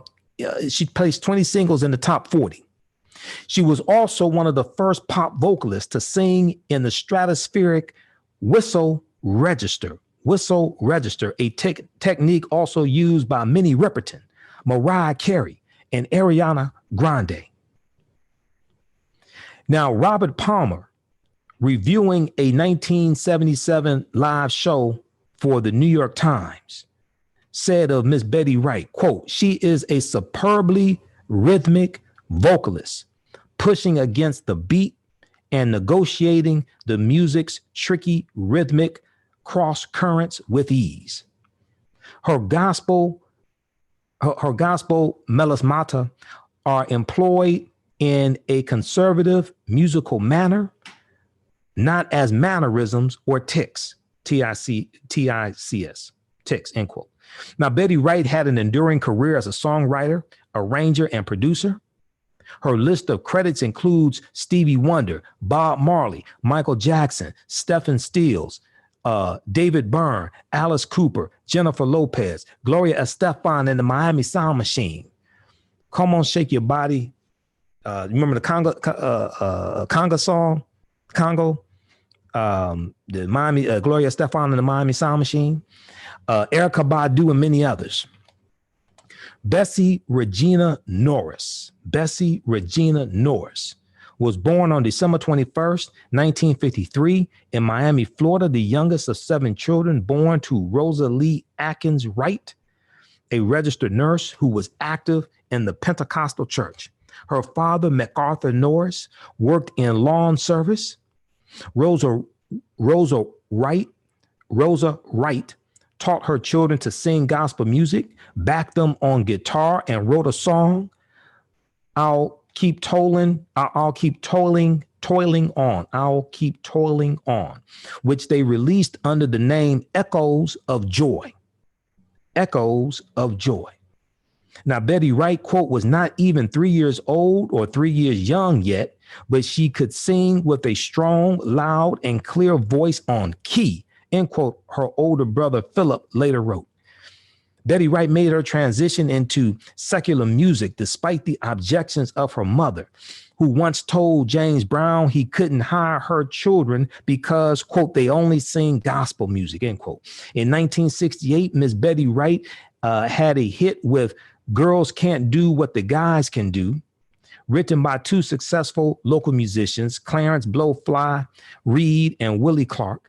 It reached number 33 on the Billboard Hot 100 chart, but she had to decline an appearance on American Bandstand because the principal at her all-girls school would not let her take a day off. Betty Wright got a second chance to appear on American Bandstand thanks to the song Clean Up Woman. When the host Dick Clark asked if she had been a church singer, she replied, "Absolutely, I still am." But in her songs, she specialized in raucous bedroom dramas and sexual politics. Her 1974 song, Tonight is the Night, which she and Willie Clark wrote, is the nervous but eager monologue of a girl about to lose her virginity in her parents' house. I mean, what? She's dealing with some deep topics. All right. So even as a teenager, Betty Wright started branching out into other roles. She helped the local singers, George and Gwen McRae, sign to Alston Records, and both later had top 10 hits. Enrolling at Miami-Dade College, she picked percussions as her major, which influenced her aggressively rhythmic singing. She boosted singer Peter Brown and enlivened his top 10 hit Dance With Me by adding a key background vocal. Okay, so read the rest of this article. She was pragmatic and adaptable and changed with times. After recording on a major label in the early 1980s, she launched her own label, Miss B Records, wrote and produced a comeback hit, No Pain, No Gain, and became the first woman to have a gold album on her own label. That's Miss Betty Wright. Okay, so read the rest of this article, New York Times, from New York Times. Betty Wright, soul singer who mentored a new generation, dies at 66. We had a clip queued up, JT. Yeah, it's good to go. Okay, how much time do we have left in the show? You got 4 minutes. Okay, let's play a little bit of this clip. This is from MSNBC. Ahmaud Arbery, you have likely seen that video of his fatal shooting as well while he was apparently jogging through a neighborhood in Brunswick, Georgia. Those final moments are beyond hard to watch, and we actually want to avoid showing them this morning again because his father is standing by to talk to me. 74 days since that shooting on February 23rd. The two men accused of shooting and killing Arbery have been arrested. They both face charges of aggravated assault and murder. They claimed they thought he was a burglar, and they said that they shot him in self-defense. In just the last hour, the NAACP has rallied in support of Arbery in front of the Glenn County Courthouse in Brunswick, Georgia. Across this country, people are planning to run 2.3 miles in honor of Ahmaud and what he was doing when he lost his life. Today would have been Ahmaud Arbery's 26th birthday. I want to bring in Marcus Arbery Sr. He is Ahmaud's father. And Ben Crump, an attorney for the Arbery family. Gentlemen, thank you so much. Marcus, I am so very, very sorry for your loss, sir. Tell us a little bit about your son. Who was Ahmaud Arbery? He just was a young, very well-respected young man. He just loved people, and he's the kind of young man that if he had $1 and you asked him for that $1, he would give it to you. His heart was just bigger than life. I tell you, he just loved people. He just was a good young man, and he just was outgoing with everybody. So he just loved the people. He just didn't deserve to go out like that. Today, again, would have been his birthday. What did he like to do on his birthday? How would he have likely celebrated turning 26?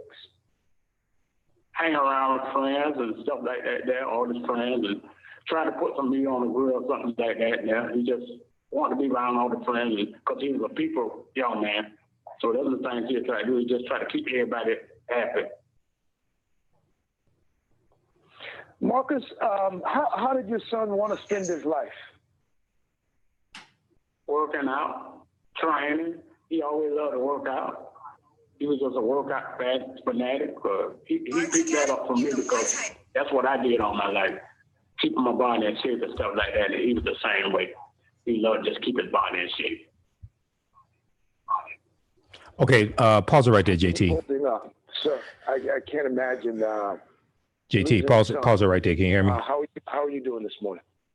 I'm doing pretty good. It's hurtful though, and I just got to be strong for the rest of my family. I got to be strong for my two children, and I just got to be strong for their mama too. Ben Crump, let me turn to you for a moment here, sir. The two suspects, both white, father and son, they've been charged with aggravated assault and murder.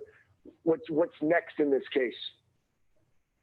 Well, let's make it clear, Craig. The reason that we got an arrest was not because the law enforcement officials saw the video.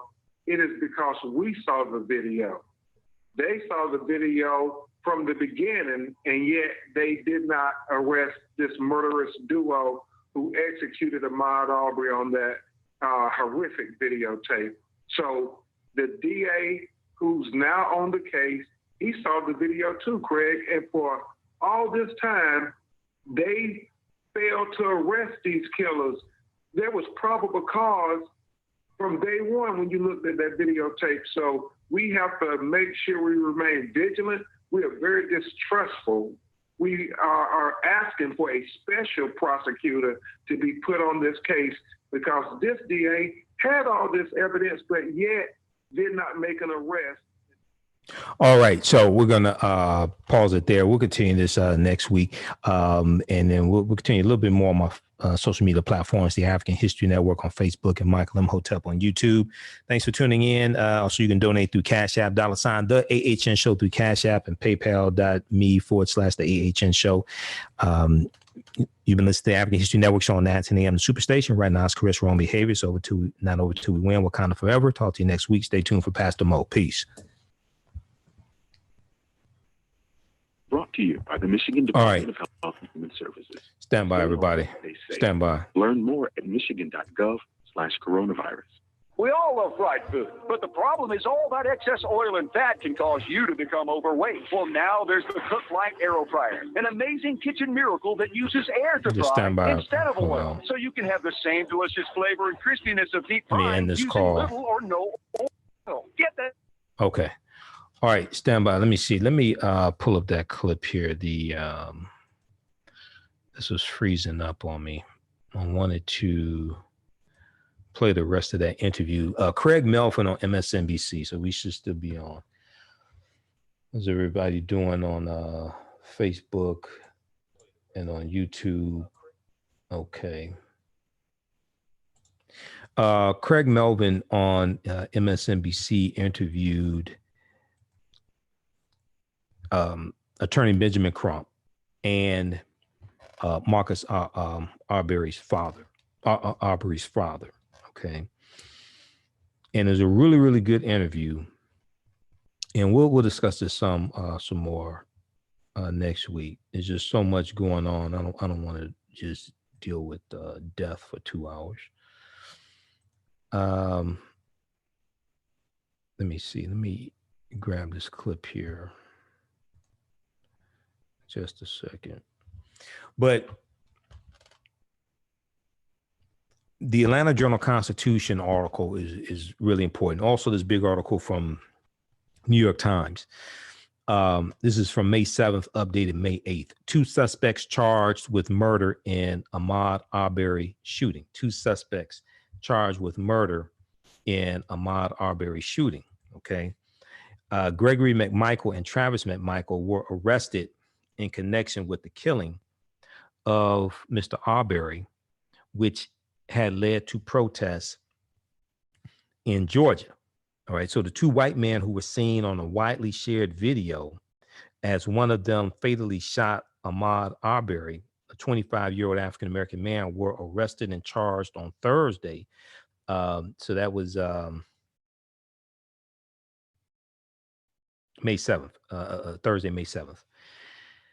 They were arrested and charged on Thursday in connection with the shooting, 2 days after the graphic footage became public and more than 2 months after the killing itself. So it took 74 days for them to be arrested. Now, it's important to note that the Georgia Bureau of Investigation got the case this past Tuesday.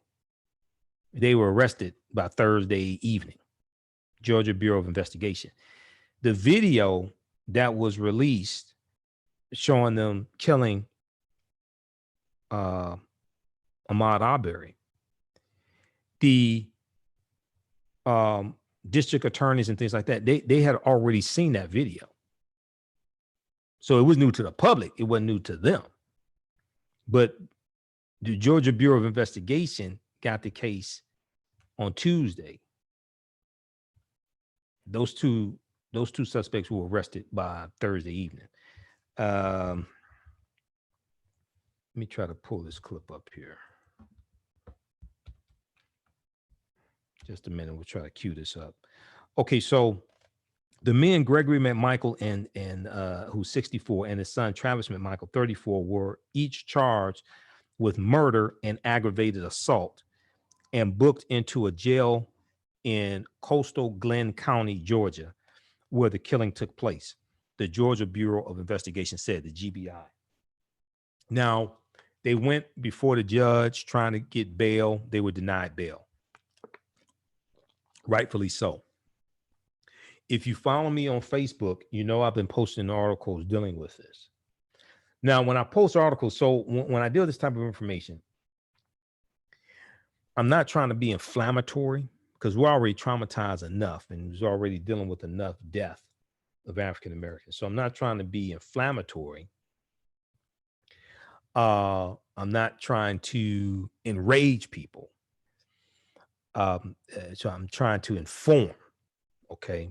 Because yeah, some people that just want to enrage and get social media views and be inflammatory. I'm not trying to do that as well. I'm not trying to do that. Let me try to cue this up here. So there was one article that I posted from the Daily Mail, and it dealt with an attorney who was a friend of these two suspects. And he released the video. Hold on. Ahmaud Arbery. You have likely seen that video of his fatal.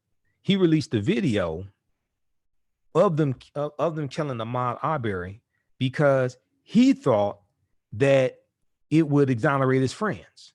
He said if Ahmaud Arbery just had stood still, he'd still be alive today. And you have to wonder, where the hell do jackasses like this come from? You have to wonder, where do jackasses like this come from? Let me pull up this article. Now you get going back to Charlemagne the God, who I think meant well, but ain't the best person to talk about politics because I listen to him. When I listen to him speak, he doesn't understand politics and law, things like this. He's on the Breakfast Club. I think he means well, but no.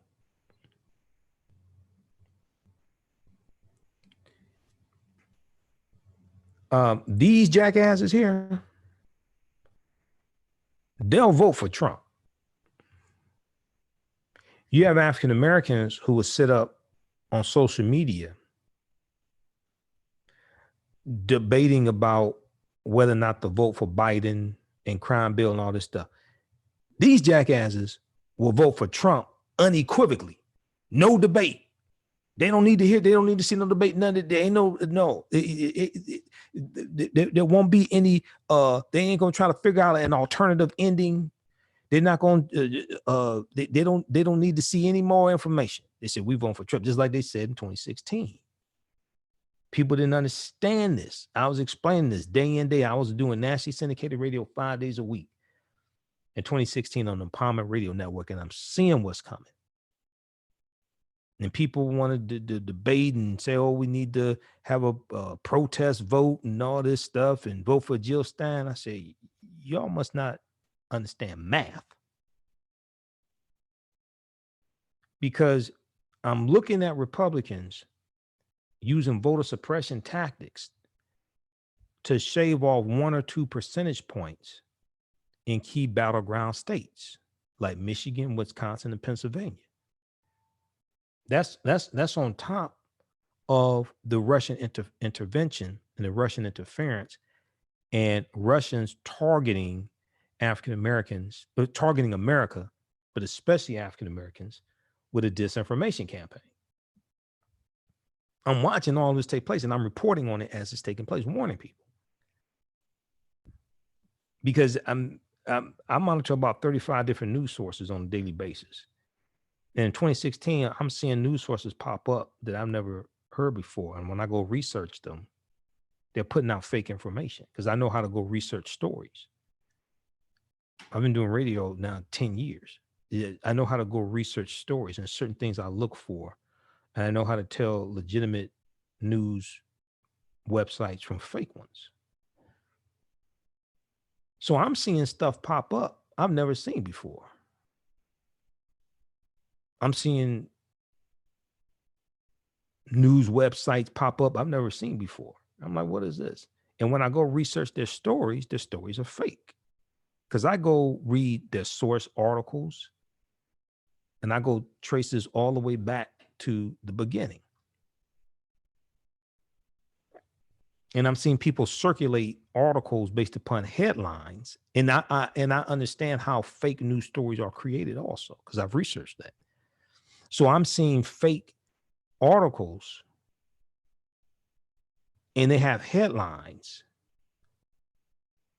that are purporting or confirming information that people want to put out about one candidate or another, and they're just circulating nonsense without reading the article, without even checking the news source, or going to the About Us section on their website and determining, is this a satirical website like theonion.com, or is this a legitimate news source? There was one fake website, abcnews.com. Not to the average person, that sounds like, oh, ABC News, George Stephanopoulos.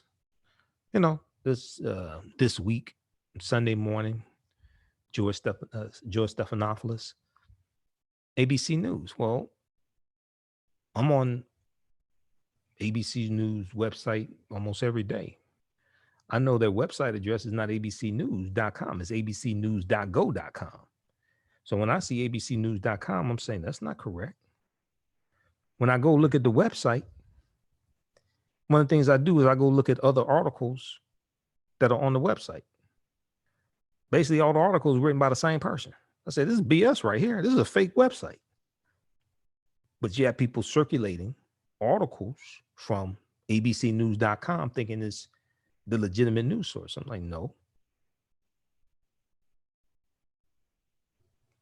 So if we didn't figure out the 2016 disinformation campaign, that means that we are susceptible to a 2020 disinformation campaign, because the Russians never left. The Russians did not leave. Okay. And Trump wants their help again. All right, let's see. Let me find that article. It was from the Daily Mail, and I posted it here.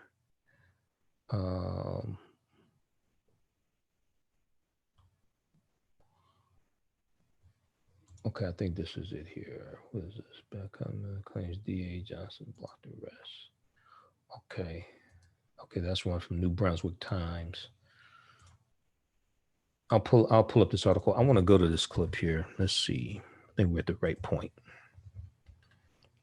So this is from MSNBC.com. Craig Melvin on MSNBC. You also see him on the Today Show on NBC on Friday, May 8th, 2020. He interviewed Marcus Arbery Sr., father of the late Ahmaud Arbery, and attorney Benjamin Crump, who is the attorney for the Arbery family. And they talked about the arrest of the two men accused of killing Ahmaud Arbery in Georgia in February. Let's go to the rest of this clip. Arbery have been arrested. They both face charges of aggravated assault and murder. They claimed they thought he was a burglar, and they said that they shot him in self-defense. In just the last hour, the NAACP... Hold on. Let me go for it. Let me go for it. He always loved to work out. He was just a workout fanatic, but he picked that up from me because that's what I did all my life, keeping my body in shape and stuff like that, and he was the same way. He loved just keep his body in shape. How are you holding up, sir? I can't imagine losing a son. How are you doing this morning? I'm doing pretty good. It's hurtful though, and you know, I just got to be strong for the rest of my family. I got to be strong for my two children, and I just got to be strong for their mama too. Ben Crump, let me turn to you for a moment here, sir. The two suspects, both white, father and son, they've been charged with aggravated assault and murder. What's next in this case? Well, let's make it clear, Craig. The reason that we got an arrest was not because the law enforcement officials saw the video. It is because we saw the video. They saw the video from the beginning, and yet they did not arrest this murderous duo who executed Ahmaud Arbery on that horrific videotape. So the DA, who's now on the case, he saw the video too, Craig, and for all this time, they failed to arrest these killers. There was probable cause from day one when you looked at that videotape. So we have to make sure we remain vigilant. We are very distrustful. We are asking for a special prosecutor to be put on this case because this DA had all this evidence, but yet did not make an arrest to the public outcry. It wasn't until we saw the video that they arrested them. Ben, you know, when I saw the video the first time, actually the only time, because I could only watch it once, I was reminded of a number of years ago in North Charleston when an officer shot and killed Walter Scott, and that cell phone video generated outcry and an arrest as well. There's now talk, Ben, that whoever shot that video could be in trouble, that person could be arrested. Do you know, first of all, do you know who shot the video? And are you at all concerned that if that's something that happens in the future, cases like this could go another way? Craig, we're always concerned when a Black person is killed by a quasi-white law enforcement official, because the history is that normally they're not held accountable. We have these two justice systems in America, apparently, one for Black America and one for white America. We really have to have one justice system for the United States of America. So people like Ahmaud Arbery and so many countless other hashtags won't be swept under the rug. And this accomplice, his name is believed to be William Bryan, who was in the other vehicle who recorded the video. It is our understanding that the Georgia Bureau of Investigations is going to arrest him as well. Any idea when? Well, you know, 75 days and counting now.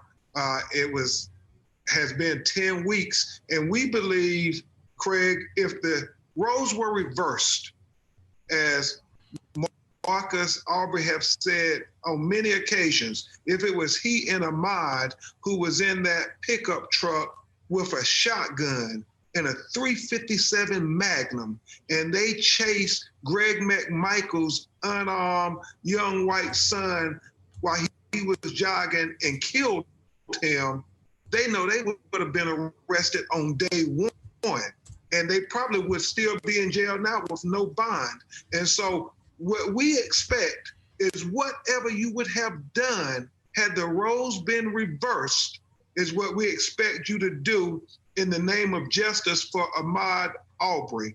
We cannot allow this to keep happening in America, because what Marcus and Wanda and their family want more than anything else, an arrest was a good birthday gift, but what they really want is Ahmaud back.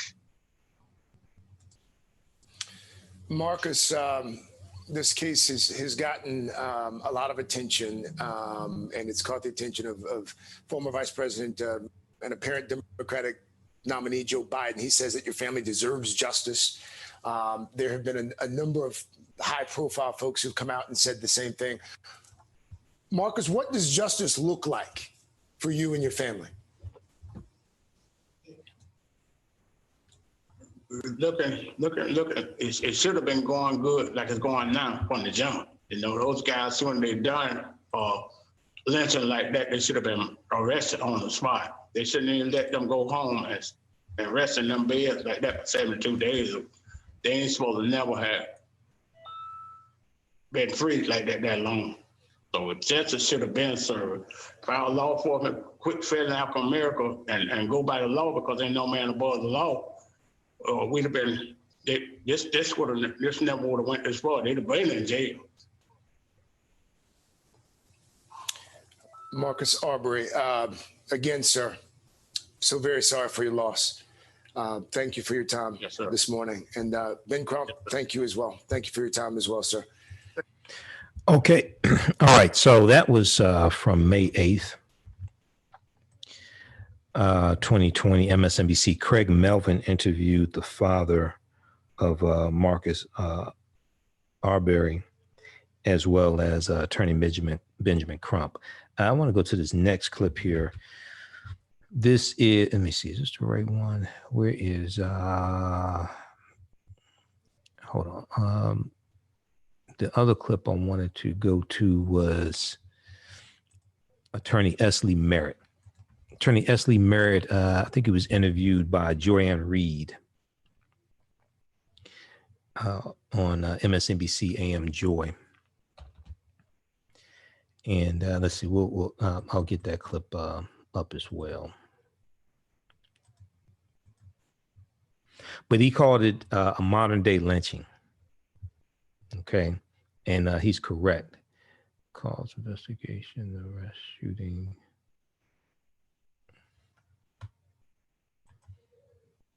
Let me, Esley Merritt was on this case. From my understanding, Esley Merritt was on this case first before Benjamin Crump came on. So Esley Merritt got on this case within the last 2 weeks. We'll pull up this next clip here. Okay, so how's everybody doing on YouTube? We've got Queens Be Fly. Okay, now what'd you say? Hashtag MeetYX. What are you saying, Queens Be Fly? We have Rochelle, Shalitia, Olaf, Sherwin, just a few of the people. W. Canty, just a few people watching us on YouTube.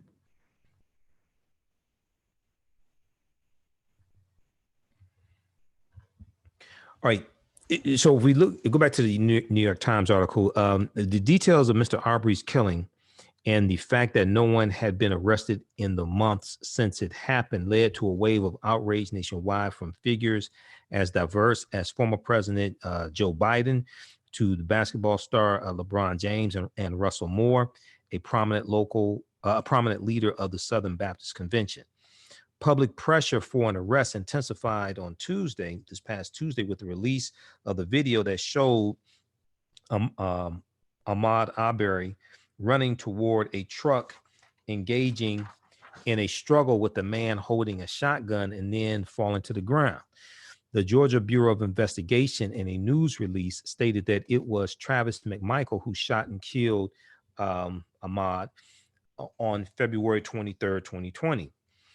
Now, Ahmaud Arbery was killed in Satilla Shores, Satilla, Satilla, which is a quiet middle-class enclave about 15 minutes from downtown Brunswick, and a short jog from. Now is the Arbery family attorney, Lee Merritt. Mr. Merritt, let's go to this clip. Joining us this hour. I want to start with that video that we played a portion of because it's become so critical in our understanding of what has happened here and really has changed the tide. Some were wondering if we would have even be at this point if that video had not surfaced. Have you been able to determine who filmed it and why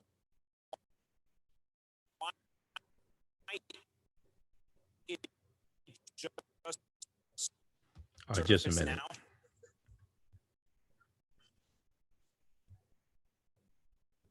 Well, the video was filmed by one of individuals I consider a suspect, which is William Bryan. He is one of the people who initially made a call about Mr. Arbery's presence in the neighborhood jogging. He pursued Mr. Arbery, and eventually he was present and filmed his murder. What are you still trying to get answered about what happened? What are you still trying to get answered about what happened on that day in that moment? How has this case been handled up until now? Well, I'm most concerned about the level of corruption, quite frankly, of the early investigators. The Glenn County Police Department should have arrested these men on the day of the shooting. If all they needed was probable cause of crime was committed. But even beyond that, the District Attorney Barnhill's statements that justified the shooting, and what role that did one of the shooters' relationships with the District Attorney's office played, and why they're still free today. What is your perspective? I mean, you said that there's definitely been a little bit of corruption, you believe, in the way it has been handled, but how have the police and the District Attorney's office been handling this case in the way that there's been a delay in making an arrest so far? This is something that, as we mentioned, happened in February. And as I noted, we probably would not have been here had that video not leaked and created this outrage so far. Right. It's the law enforcement failure that is the biggest problem with this case. I can understand that COVID-19 changed the judicial process of it, that the grand jury process isn't available.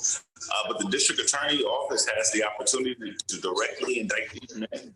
They can also, at any moment, simply issue a warrant for their arrest based on the evidence. Their failure to do that, the failure for any state agency with authority to their failure to do that, the failure for any state agency with authority to arrest these men to do so after almost 3 months is really scary for the Black community. Okay, hold on. Let me pause it right there. Do Let me you pause feel it right that there. this family can get justice in the state of Georgia with the way it has been handled so far? Do you want That to see wasn't this the at a higher level, actual perhaps even clip I federal was level, looking for. and their involvement? Just a second here. You know, there are a lot of mechanisms to keep. That wasn't the actual clip I was looking for. But if states would just go forward you get the idea. A special prosecutor should be appointed because of the obvious bias. That is not a rare remedy that often happens. There exists some sort of conflict between prosecutor's office and the defendant. But I also think it's appropriate that the federal government get involved with the Department of Justice, not only investigate what happened, but investigate the cover-up, the last 3 months. What does justice look like for the Arbery family? How do they want to see this resolved? I mean, it's difficult to even use that word when their son is killed in broad daylight, but what semblance of justice could bring closure to this family? The family of Ahmaud Arbery are well aware that they will never get Ahmaud back, and that will be, of course, the closest thing to. Okay. So Ayman Mohadeen interviewed Attorney Lee Merritt. That wasn't the clip I was looking for. We'll probably play that clip next week. Joanne Reed interviewed S. Lee Merritt, and he referred to the killing as a modern day lynching. Okay, it's like about 1 minute and 30 seconds. That clip is at msnbc.com, so you can check it out. One of the things I was going to say earlier in the show, and how's everybody doing? Be sure to follow me on my Facebook page, The African History Network, and my YouTube channel, Michael Imhotep, IMHOTEP on YouTube. When I was talking earlier in the show, and I was dealing with the relationship between the U.S. and Mexico going back about 170 years, one of the things I didn't get a chance to deal with, we're talking about Stephen Miller. Okay, Stephen Miller's wife is an aide to Vice President Mike Pence. She has been diagnosed with coronavirus. But one of the things I was going to say is that when we look at Black immigrants are the first ones to be deported. The plight of Black immigrants is not talked about a lot. Haitians, Jamaicans, certain sources will talk about it more so than others. Mainstream media, you don't really see that talked about a lot. Like when you had the migrants coming through Central America into Mexico trying to come into the U.S., where you had African migrants coming from the Congo and Cameroon, things like this, and they're coming through Central America as well. But that wasn't talked about a lot. Now, the Trump administration, because of coronavirus, said that they were going to suspend deportations. Well, right now they're trying to deport 129 Haitians. HuffingtonPost.com has this article, U.S. to deport 129 Haitians despite coronavirus risk. U.S. to deport 129 Haitians despite coronavirus risk. This is from April 23rd, 2020. Two Haitian officials told Huffington Post they are worried the removals will put immigrants and the broader public at risk. The Trump administration is scheduled to deport 129 migrants on Thursday, despite the fact that many of them have likely been exposed to the coronavirus in detention centers in the U.S. In the weeks leading up to the deportation flight, U.S. Immigration and Customs Enforcement detained at least 13 of those likely to be deported at Louisiana's Pine Prairie ICE Processing Center, where at least 2 detainees have tested positive for COVID-19, the disease caused by the coronavirus, which is SARS-CoV-2 coronavirus. Several of the likely deportees shared a bunk at Pine Prairie with one of those coronavirus infected detainees, and some are now feeling, hold on, this is jumping around.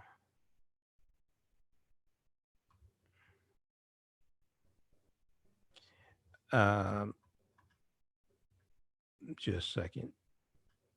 Okay. One of the several of the likely deportees shared a bunk at Pine Prairie with one of these coronavirus infected detainees, and some are now feeling unwell. One of the bunkmates, Fredley Charles, F-R-E-D-L-Y, is now showing symptoms himself. He has, quote, lost his sense of smell and has a fever, fatigue, and a sweating, end quote. Those are symptoms of COVID-19. His attorney, Ira Alkali, told Huffington Post, A-L-K-A-L-A-Y.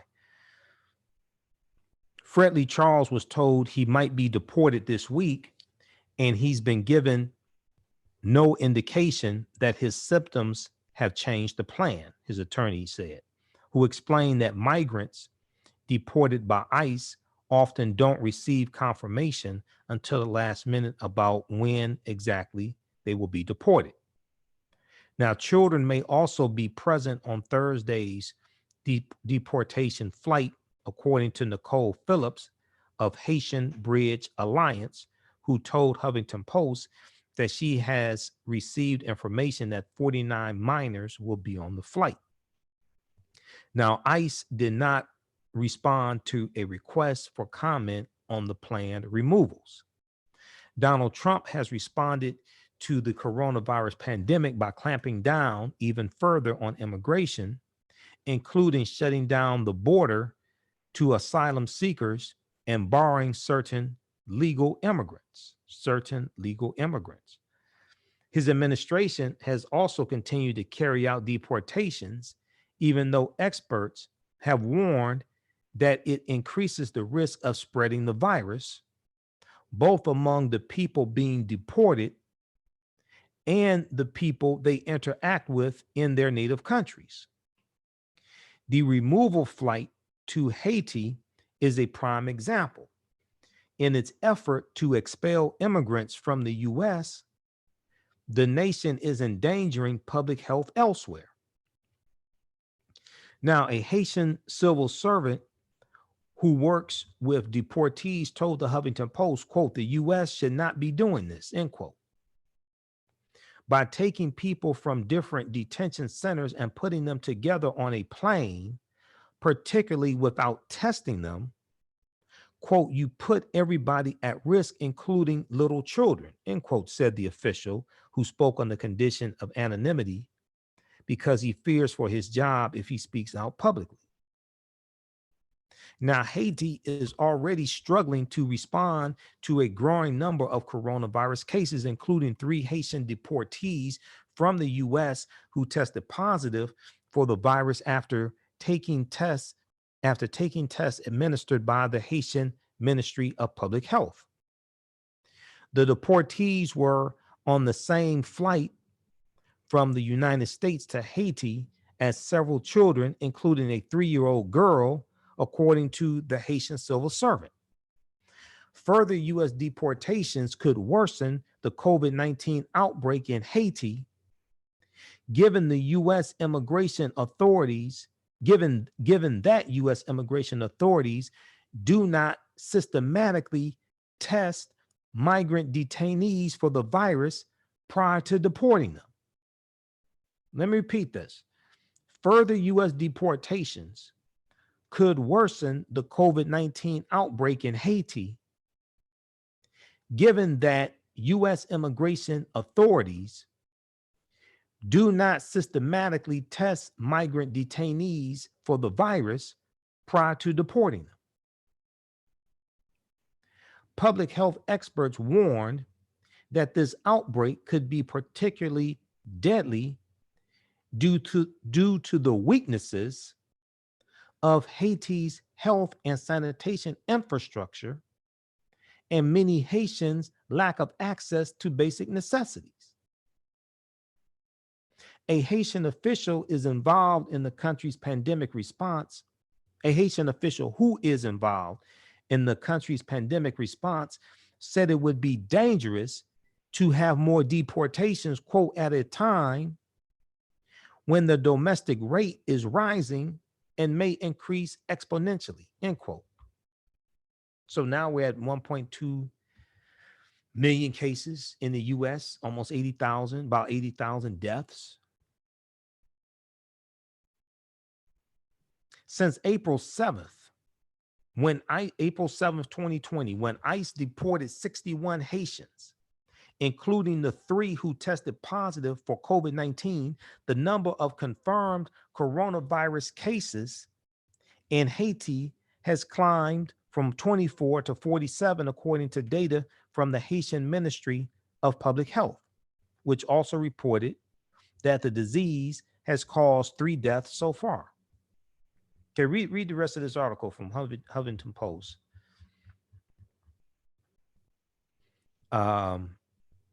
This is dealing with the U.S. deported Haitians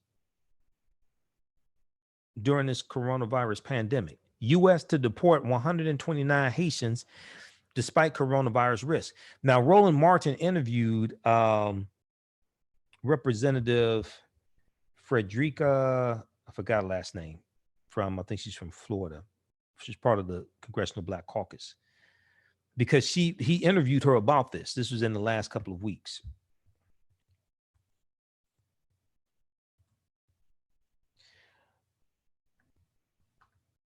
Okay, you can't hear me now? Can you, hold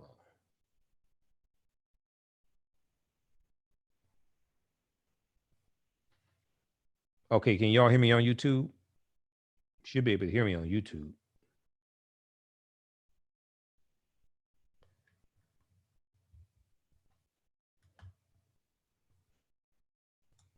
And then on Facebook.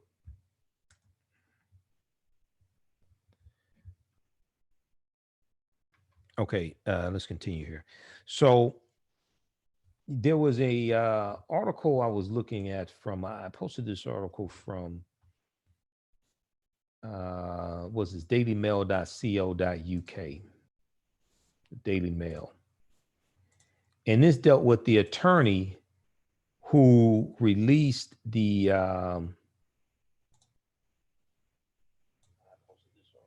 this dealt with the attorney who released the video of Ahmaud Arbery being killed. Attorney who leaked Ahmaud Arbery lynching video thought it would clear his friends and says if Jogger had frozen, quote unquote, frozen, he'd still be alive, as police debunked suspect's recent burglary claims. Video that showed Gregory and Travis McMichael fatally shooting Ahmaud Arbery on February 23rd was actually leaked by the pair's close friend. The friend believed the footage would clear the McMichaels of any crime because if Arbery, quote, had just froze, he wouldn't have been shot, end quote. The McMichaels have claimed that Arbery was a burglary suspect, but no thefts have been reported in the neighborhood for 7 weeks before they shot him. Brunswick District Attorney Jackie Johnson reportedly blocked police from arresting the pair because Gregory McMichael had worked in her office. He's a former police officer. However, the pair were arrested at their home in Brunswick on Thursday after the leaked footage of Arbery's shooting sparked a widespread outrage. The McMichaels have now been charged with murder and aggravated assault. Donald Trump called the video footage of Arbery's shooting very disturbing, while Joe Biden says it showed he was killed in cold blood. Trump also said, we don't know what happened off camera and before the video and after the video. He also said that Governor Brian Kemp of Georgia will take care of this. He said he's going to handle this.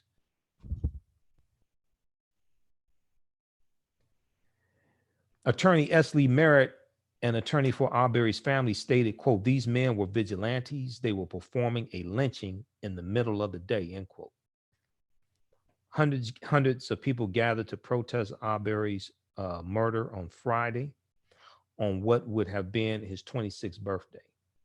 Okay, and then this article goes through and lays this out. This genius's name, Attorney Alan Tucker, told Inside Edition that he was responsible for releasing footage which showed his friends, Gregory McMichael and Travis McMichael, engaged in a fatal altercation with Ahmaud Arbery on February 23rd. This guy's an attorney saying, oh, if he had just froze, he wouldn't have been shot.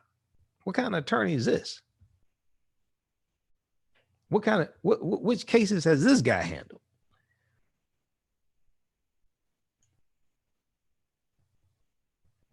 CNN also reported on Friday that the owner of a home near the scene of Arbery's shooting said his surveillance system captured a man who appeared to be Ahmaud Arbery coming onto his property. Arbery's family lawyer, S. Lee Merritt, told CNN that the incident would be classified as trespassing at most. There was another article from lawandcrime.com. The homeowner said that the video recorded who they think is Ahmaud Arbery. They said he didn't take anything. They said the homeowner didn't call the police, didn't report anything stolen, anything like that.